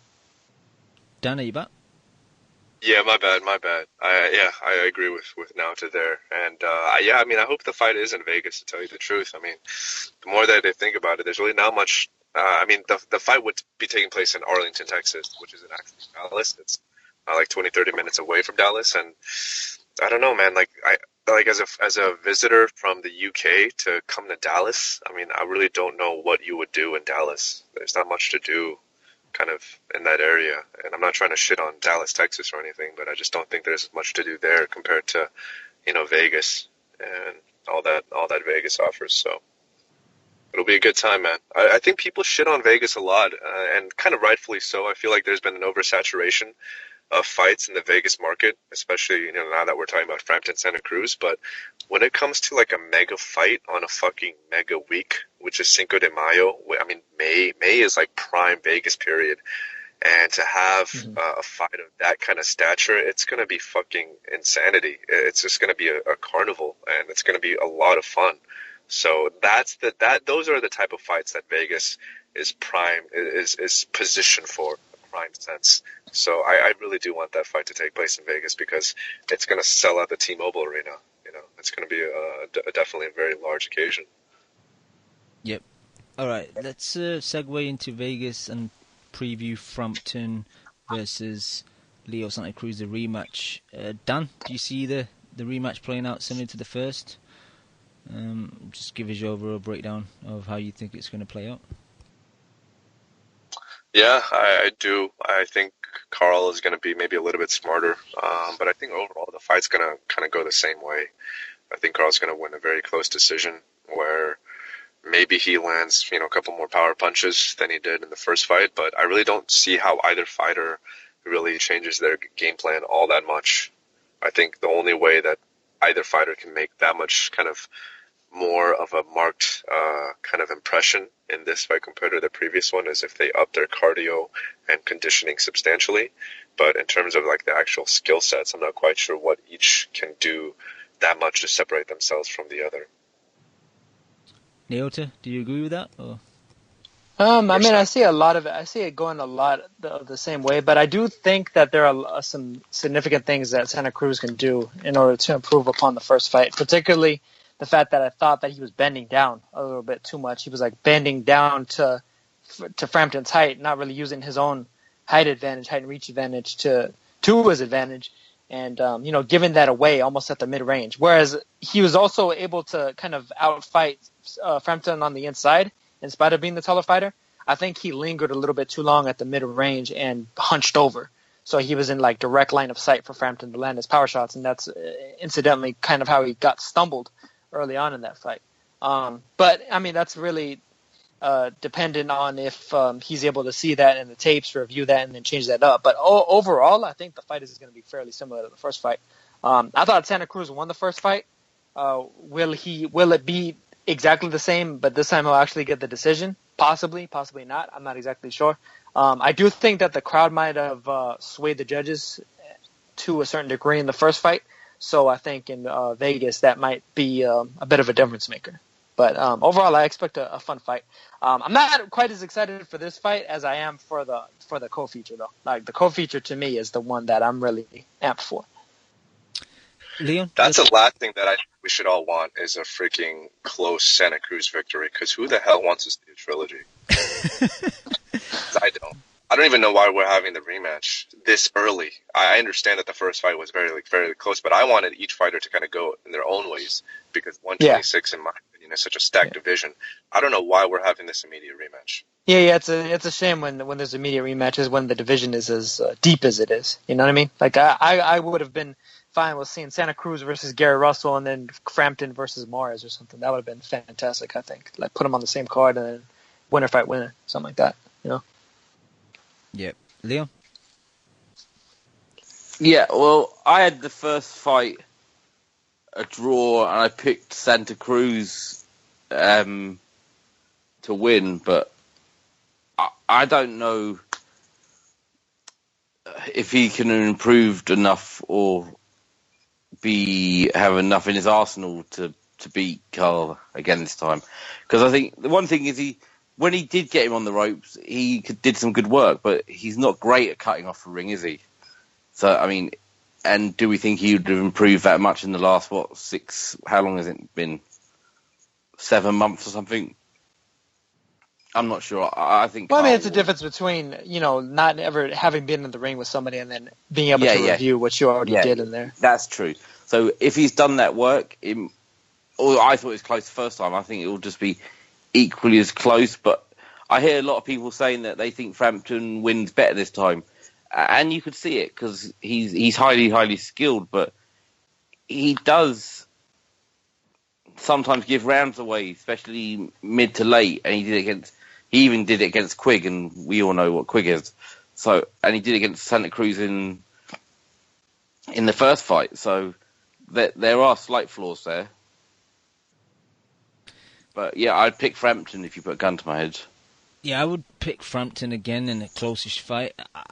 I do think that there's a lot that Leo could improve. I think, as Naota said, he was giving his height up a bit, and the jab wasn't as on point. He was a bit lazy with it at times, and Carl was coming over it with the right hand. The ring in the first fight was pretty big, and that really helped Frampton because he does go in straight lines quite a bit because the ring was so big. He didn't always have his back against the ropes, so he was managing to counter with the left hook and spin away. If it's a smaller ring, it's definitely going to lean and help Leo a lot more.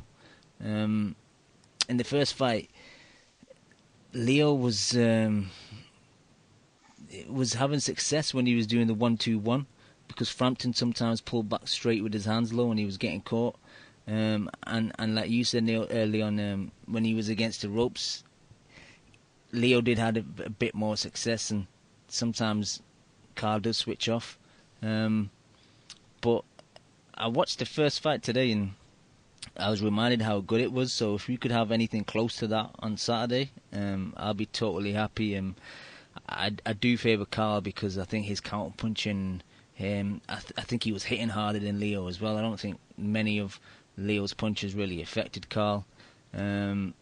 And I'm just looking forward to a good fight. Fingers crossed. Fingers crossed there's no horrible judging. And let's just have another good fight. Represent boxing well. Yeah, and the other thing is, I think the thing that Frampton did well in that first fight is he got his jab going straight away, didn't he? So I know you were saying that Santa Cruz wasn't getting his jab off, but that was because Frampton was so sharp with his, wasn't he? No, I disagree. Carl didn't even use his jab that much. Carl was really on the counters in that fight. Oh, really? That's how I remember him jabbing, but you watched it today, so... Yeah. Yeah. Well, no, I was gonna say that. I thought for me, to me, it was really more just said the way Santa Cruz was hunched over, as opposed to where he fought a little bit taller against, say, like Abner Mares, who has a similar dimension to Frampton, just with the hand speed and just being a shorter guy and everything. And one more thing, I think Leo could use a bit more feints because Frampton was always trying to counter. He does everything behind a jab, which is obviously rule number one. That's really good. But sometimes when a guy is countering you so well, just feinting the jab, throw the right hand, left hook or something, switch it up a bit. Don't do everything where he can just time you and he knows what you're about to throw because Frampton's so good punching in between. And he countered Leo so easily at times, man. Like that left hook counter was just like every time. Like, you couldn't miss with that. Yeah, because even without the fans, when Santa Cruz was really active and he was throwing punches and combinations, he was beating Frampton in those exchanges because just the combination punching, where it's like he would throw that left hook to the body, finish with a left hook to the head, and Frampton would try to counter in between that, but he'd get caught with the second shot and, knocked off balance, and then he'd have to reset where Santa Cruz could just go into streams of punches without having to reset himself. Yep.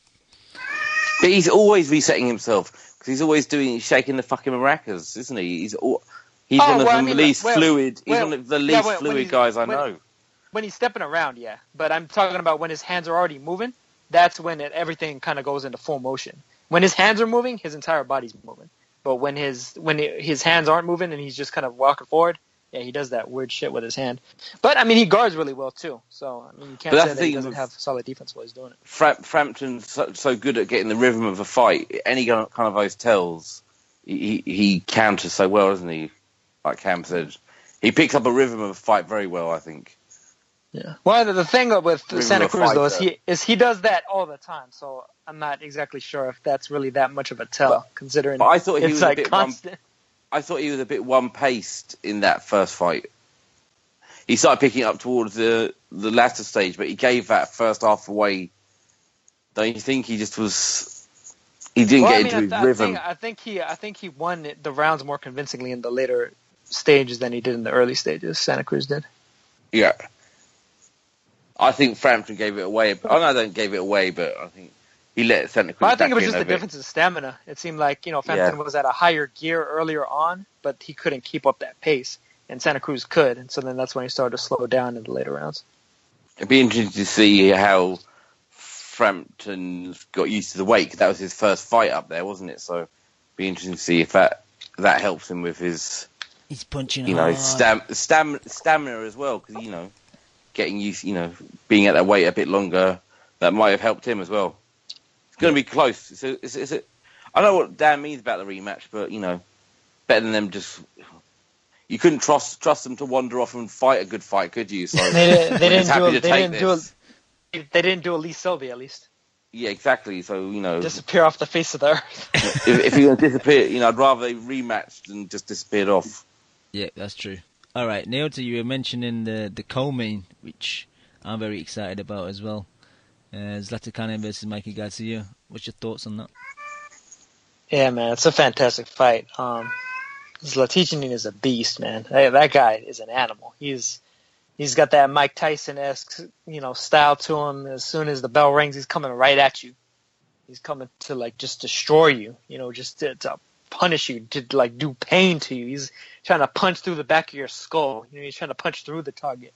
And, Mikey Garcia, one of the nicest boxers that we've seen in the last few years. This is only his second fight back. Hopefully he's managed to shake off the ring rust and everything. And if he fights as well as he has in the past, Mikey, and fights this fight the way that he did against, say, like Orlando Salido, he should be able to win this fight. But at the same time, Zlatan, I think, just the pressure, the power, and just the overall the animosity of him, just the suddenness of his style is something that we haven't really seen Garcia face before necessarily. So I just think it's really an intriguing style matchup. And the thing is, in spite of the fact that Garcia is really the more rangy, kind of moderate, methodical boxer in there, he really doesn't have that much of a height and reach advantage over Zlatan, and I think Zlat can probably cut the distance off, fairly quickly. So, I mean, I think we'll really see all of Mikey Garcia's boxing skills put to the test and see exactly where the man is at, even if he wins. And then if he loses, then, hey, Zlatan wind up actually being the best lightweight in the world. I think either the winner of this fight has a pretty damn good argument for being the best lightweight, Jorge Linares notwithstanding. Just depending on exactly how they look against each other when their styles match up in that ring. But I think it's going to be a fantastic fight between these two. Like I said before, I'm more hyped for this fight than I am for the Santa Cruz-Frampton fight. Because with Santa Cruz-Frampton, I already kind of know what to expect. But with Zlatan and Mikey Garcia, I mean, we could see some really explosive things happen. Garcia still has a ton of power of his own, very heavy hands, even off the back foot. And Zlatan, like I said before, he's coming to deal bone-breaking, punishing punches. So I'm excited for it. Dan, you're a big Mikey fan. What's your thoughts? I'm actually not anymore. Fuck Mikey. When did this happen? I'm kind of teasing a little bit. I just think where everyone's kind of blowing smoke up his ass when kind of his departure from Top Rank, I feel like was just mostly for him to be blamed on. You know, I don't know. I just kind of, the more that I think about it, I don't know why the guy left the sport of boxing for 2 years. He was getting great paydays, fighting just average level opposition. But that's kind of me just being a cunt because it's a great fight. And obviously for him to fight the WBC title holder in his second fight back after, 2 years off is something that we should all commend. So I'm definitely excited for the fight itself. And it's my fight of the night because it's actually a fresh new matchup. And I don't know, man.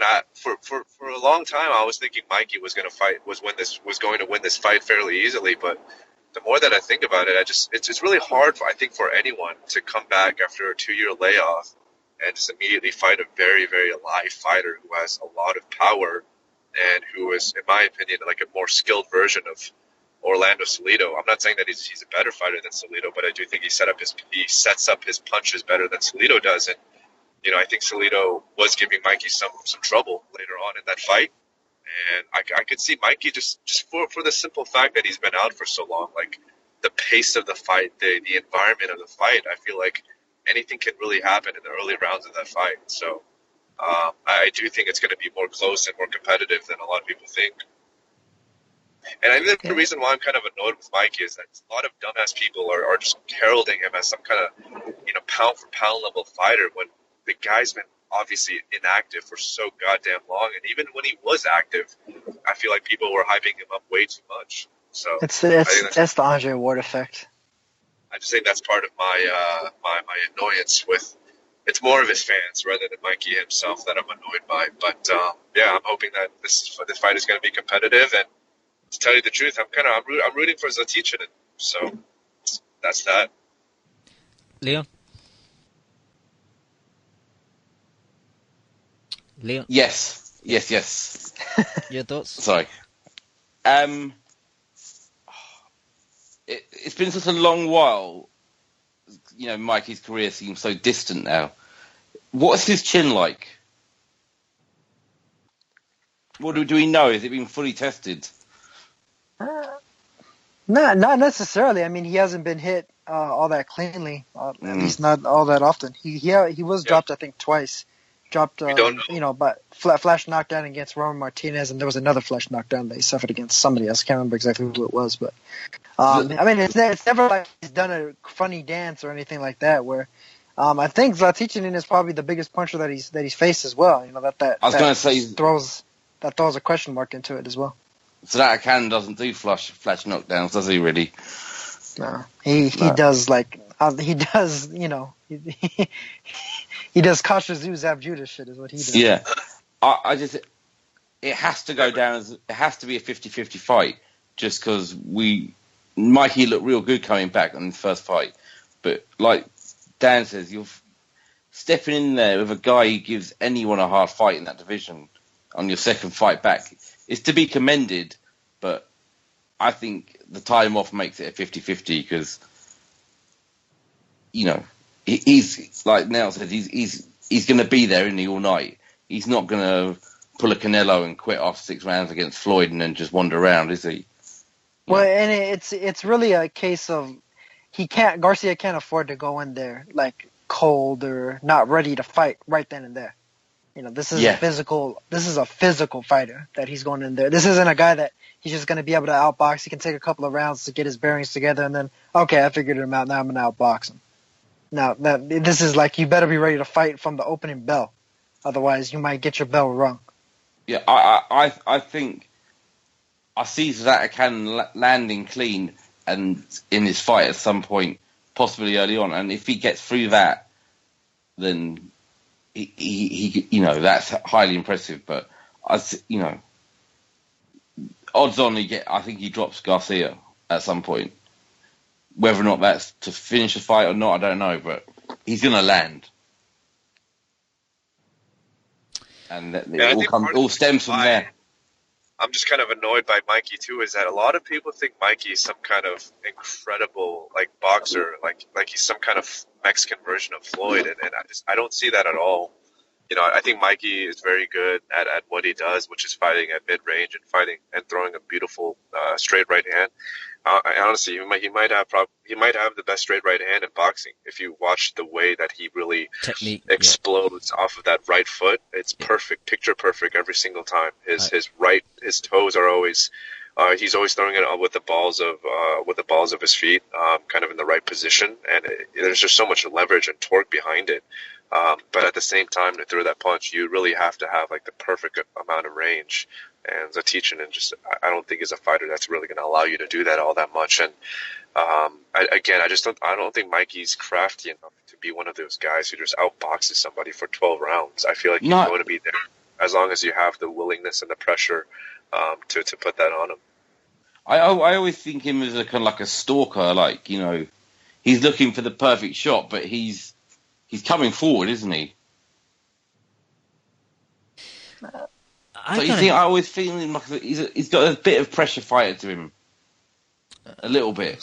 Somewhat. It really depends on who he's fighting. Around, is he? He's not going to be slipping and sliding, going backwards all night.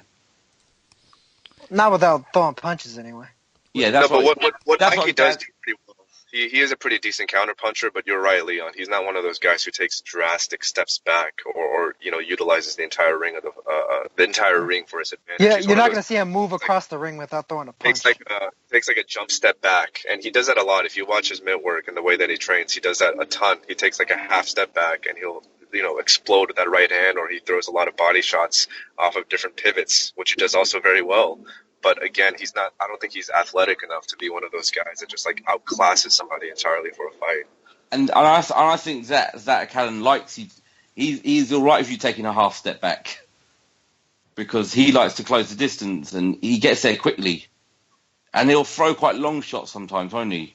Not long, but he'll leap in a bit. So if you're taking a half step back, it could be on paper it could be the best fight of the year. Yeah, his range is pretty deceptive. Even though he doesn't he's fairly short. Yeah. Yeah, even though he's fairly short, it's he makes the most of his reach, and his arms might be longer than people actually think. But at the same time, pray to God it's good, man. I just hope it's good. Yeah. If this is good, it could be special. I was just gonna say that while that may be true, I wouldn't be all that surprised if Mikey just starches him in 3-4 rounds either. He really is that good, and from what he's really heavy-handed. Yeah, from what I've heard from people who sparred Mikey, they say he's one of the hardest punchers that they've ever sparred against. With 16-ounce gloves. He broke Maidana's ribs, build up to that second Floyd fight. That guy can crack, man. Yeah. That's a big guy as well. What's interesting is when this fight got announced, I initially was thinking this is going to be a close fight because Zlatan really came to my attention as for that Burns fight and then that Red Catch fight. But Dan initially was thinking it'd be quite easy for Mikey, and I started to think about it, and I was watching the Salido fight, and there are a lot of similarities between Zlatan and Salido. Obviously different stances, but they both kind of work the upper body movement from the waist, bob and weave, try and get close and do their work. And Mikey dealt with Salido quite easily. He was on his job. He won't let him get on the inside. And any time that Salido maybe got past the jab and did get on the inside, Mikey would hold. And he got warned quite often by Benji Estevez for that. But I think that's how it'll play out. I think he'll be behind his jab early on. He'll be circling the ring. A big ring would definitely help him. But I think it's going to be quite easy because I also watched the Burns Zlatan fight, and even though Zlatan looked very good at times, there were rounds where when Ricky got on his jab and he didn't let Zlatan get in close, Zlatan was getting frustrated, and he is a very left-handed southpaw. He doubles and triples that left hand. He doesn't really use his right hand that much. And I think he's going to be open for Mikey's right hand. And as Dan's saying, he's probably got one of the best right hands in the business at the moment. So the only positives I can say for Zlatkanin, though, he's small, he's compact. There's not much target on offer. His head is very well covered up. His body, his elbows are tucked. So I think Mikey will find it hard to hit him clean when he's covered up. I think it's just going to be in between shots, the counter punches that are really going to get Mikey the victory. I don't know. Zlatkanin, I've not seen him get caught clean, so I don't know if he can take a shot or not. But I think it might be like decision or possibly late stoppage if Zlatkanin starts to panic and starts just throwing everything at Mikey. I think Mikey might be able to catch him. But it's a fight I'm really looking forward to. It's again Showtime, really good card. Really putting effort into their boxing, even though HBO seem to be leaving the sport. I like the fact that Showtime, kind of say to PBC, we're not taking your shitty cards. We only want the best matchups, because if you look at the fights from last year as well, they didn't take no shit from PBC. Everything was quite quality, man. The matchups were good. So another card I'm looking forward to, but that's my thoughts.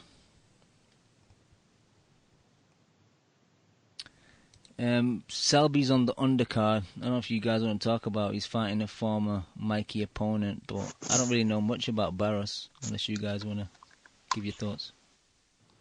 I don't know much about him either. Naoto?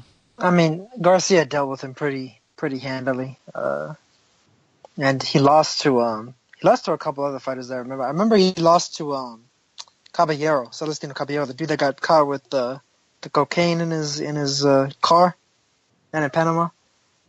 But yeah, I mean he's a pretty good fighter. He may give Selby some trouble, but if anything, I think Selby should be able to deal with a guy of his stature. Because I mean, even saying that Barros was a pretty solid fighter, I think that was really more a few years ago. I think if anything, he might be on the downside, but. I don't know. I've never really thought all that highly of Selby, and I thought that Montiel beat him. So I think that Barros could very well give him a pretty tough test. Leon, what's happening with the swagger, man? It seems like the swagger's going out the window. I don't know. It's just a mess, isn't it? It's just like he obviously doesn't like Hearn, so he's fallen out of Hearn, and he's down the pecking order in the Heyman on the grand scheme of things, isn't he? He needs to name his child after Al, basically. Then he might get up there. He needs to go to Heyman and go, I'll take the short end of it. I need to fight one of the top guys. Give me the fight. I mean, Gary Russell called him out, and he didn't seem to want any part of it. So just take those. He should be biting his hand off at any fight, any decent fight he gets offered. Yeah, because I like him. So I want him to fight those fights because I think there's a lot of potential there still. Yep. And our prospect of last year, one of them anyway, because it was a kind of split decision on our prospect. But Josh Taylor's on the undercard as well, for Alfonso Oliveira.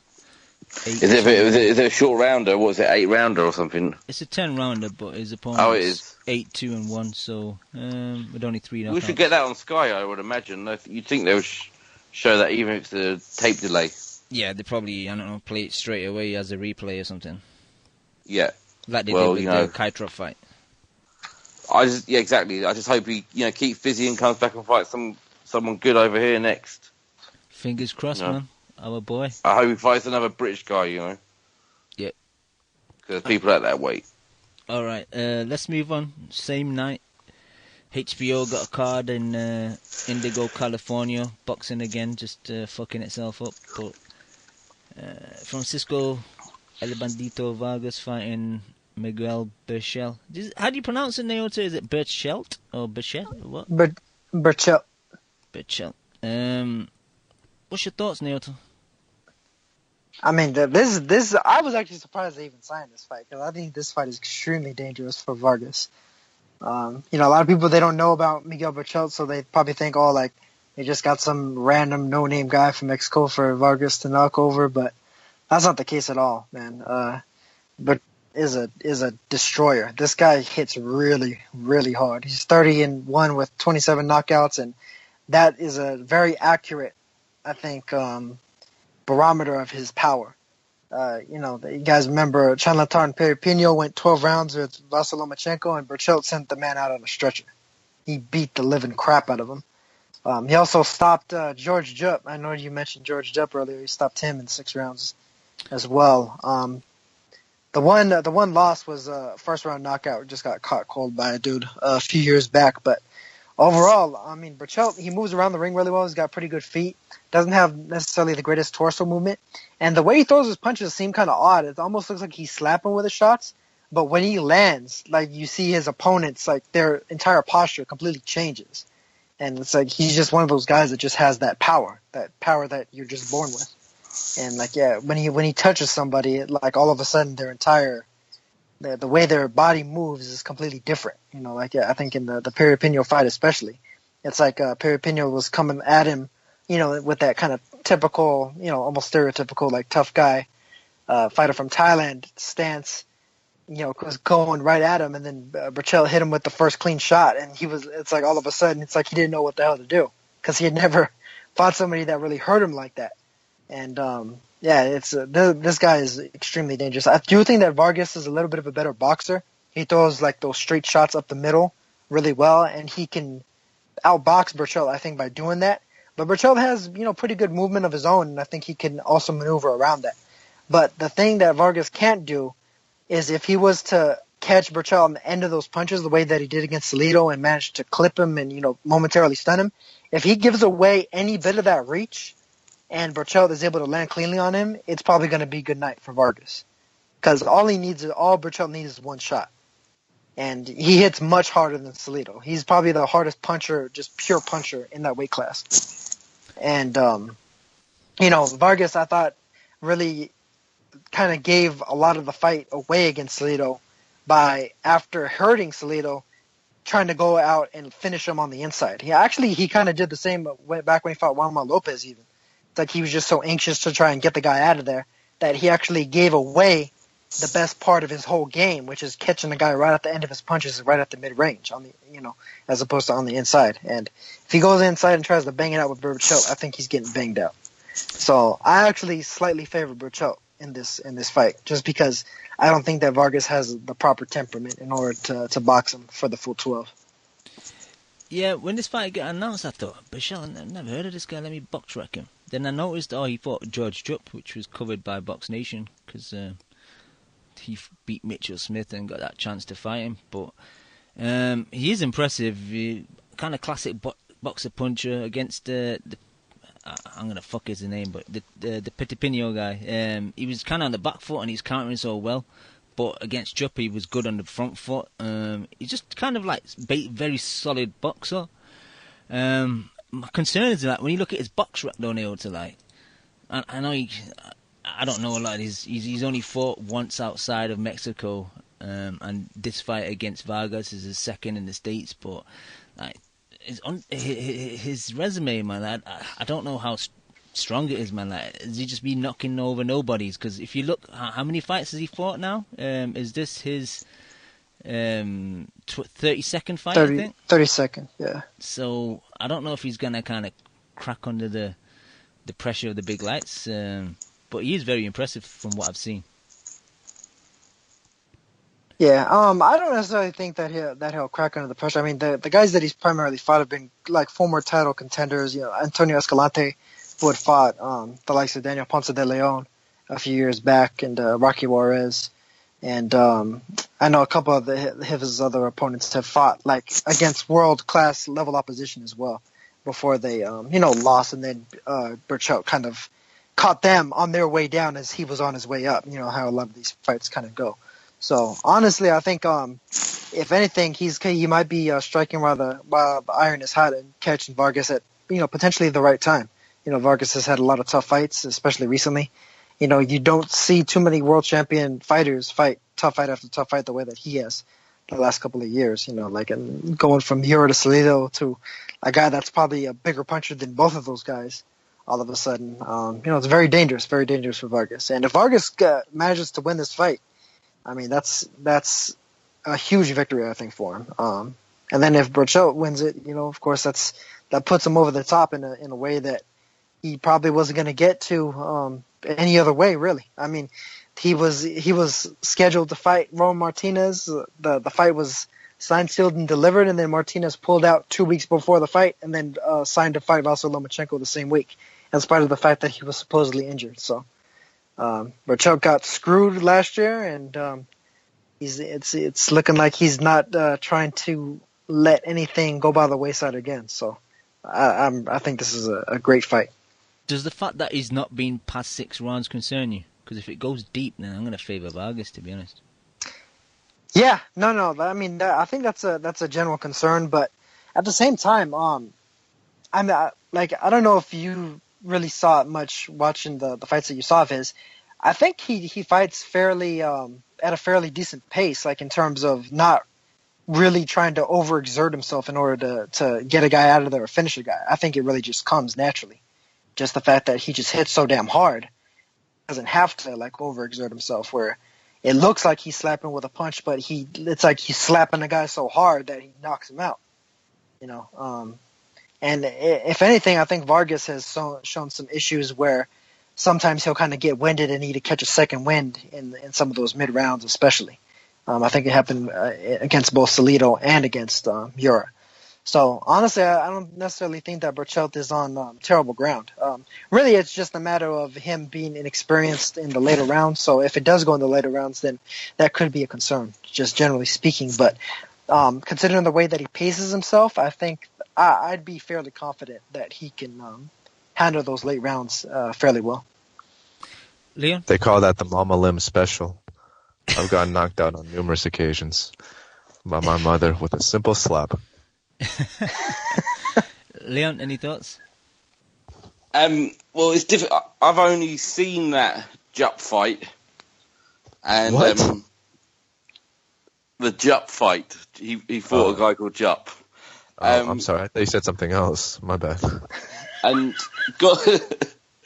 God bless Jupp, but he's a low-level guy. But he looked good in that fight. I mean, but Vargas is a big step up. But I don't know enough about him really to make a solid pick on anything. So I'm just going to watch it and enjoy it. That's understandable. Is this on the undercard? It'll be fun. Yeah. No, this is the main event, isn't it? Yeah, this is the it's the main event. Main event, yeah. Miura's on the undercard, but Danny, you got any thoughts? Where is the fight taking place? Fantasy Springs. In India. Oh, shit. That's funny. I was in Palm Springs a couple of days ago and I saw a billboard. So, yeah, it should be... like that has so much to do with the fight, right? That's a cool story, bro, from my, like a ski mask show type of inference. Like the location of the fight has any bearing on the fight itself. But I don't know, man. I want to see Miura fight. I definitely like Miura a lot. He's someone who I've been kind of disappointed with in his previous outings, but I definitely want to see Miura fight. Yeah, I don't know much about Brochel either. You think he's skilled enough now to be able to kind of adjust when things may not go his way early on in the fight?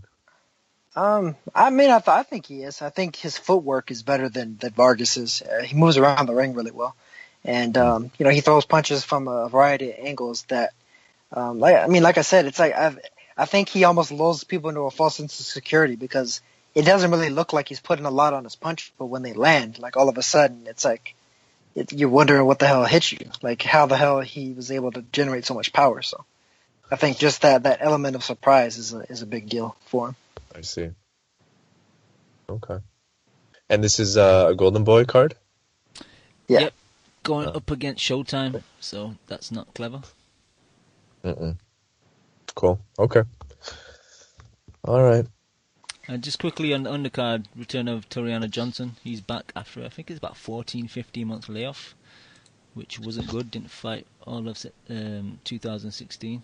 I know he had, I think, shoulder issues, but long inactivity. And also, someone else was on the undercard. Saddam Ali's on the undercard against Jorge Silva. But the Miura fight, Neota, I don't really know much about Miguel Roman. I know he beat Ponce and he had losses to DeMarco and Fortuno early on. But is this going to be competitive for Miura? I think it will be.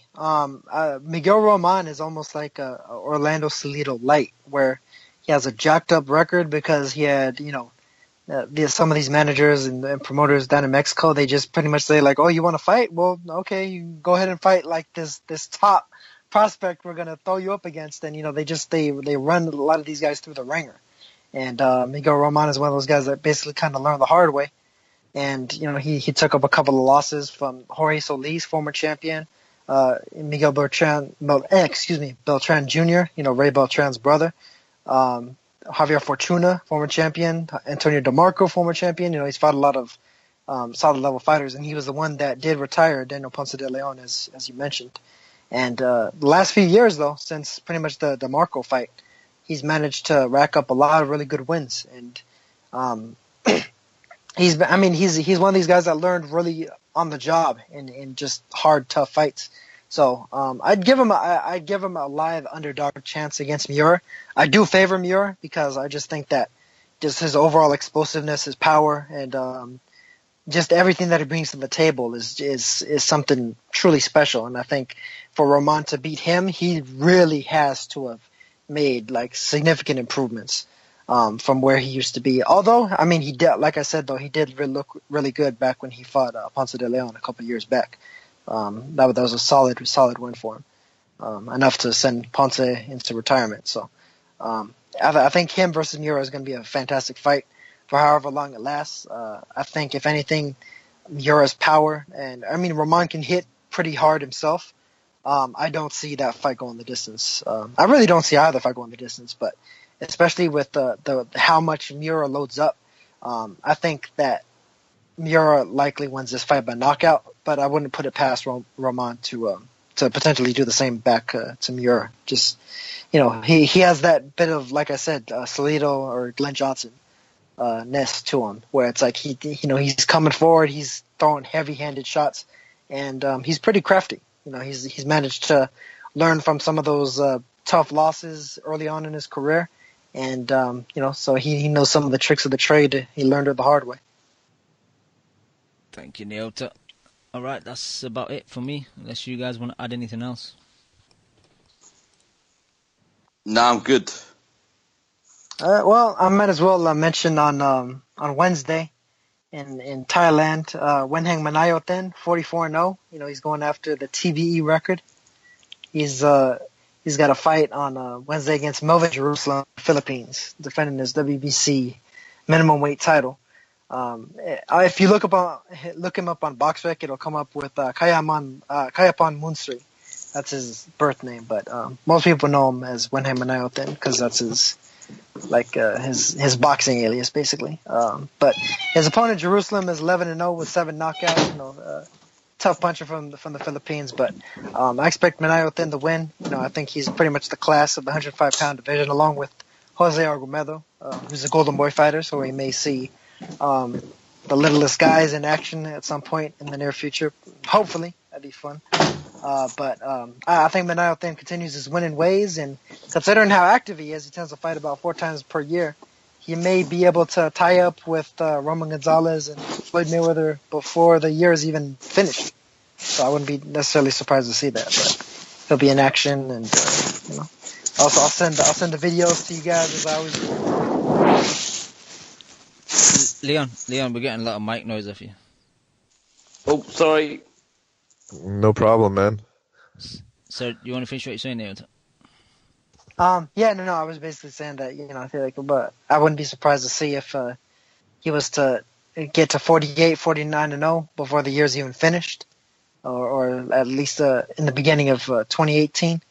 And, he may be on some headlines soon. And if Golden Boy is continuing to promote Jose Argumedo, as I mentioned, because they promote him now, and he's actually managed by the same manager as Canelo Alvarez, maybe we could potentially see an Argumedo versus Manayoten unification at some point in the future, since Argumedo has that Canelo connection at some point. So just a name to look out for you guys. And I'll definitely send the videos around as long as a solid fight.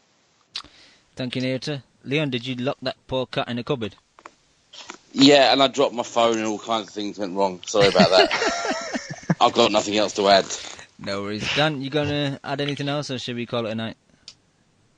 Yeah, I just think I should probably spend the next hour or so just taking questions from all of my fans on the Mixler page, since I'm an expert in everything, and people love me like Shams. So if you guys have questions, I'll be here for the next hour.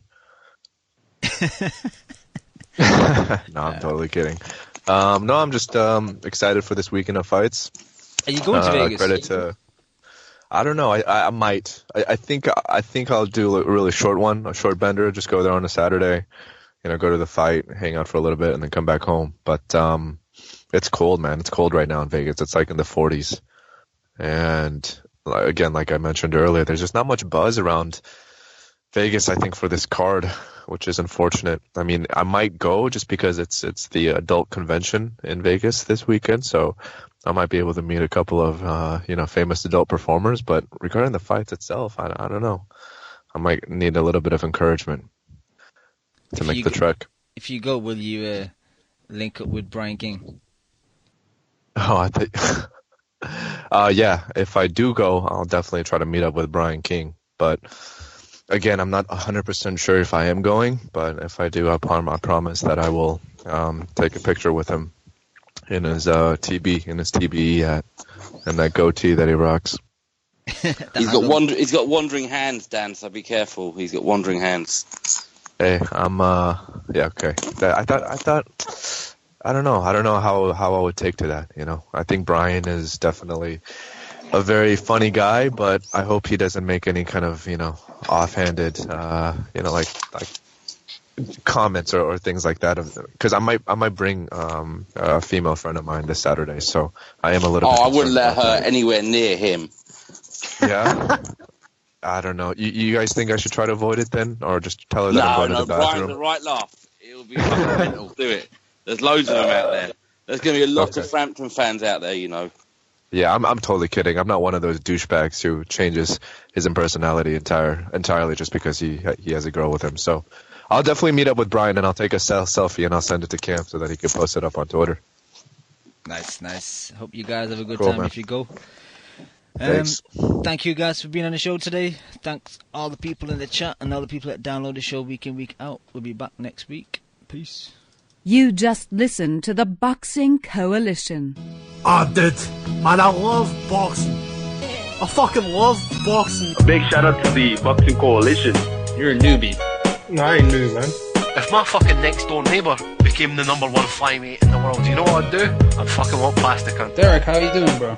I was physically banging, blood. I disagree. First time I hear the song, man, it was fucking badass. Vamos a Argentina, la concha de su madre. I see the bomb in them. I get home and she's like, what the fuck? Me and the kid are here. Why don't you get home and talk to us? I'm like, man, you guys don't know shit about boxing. Kel, how does it feel to be the new IBF champion? Feels great.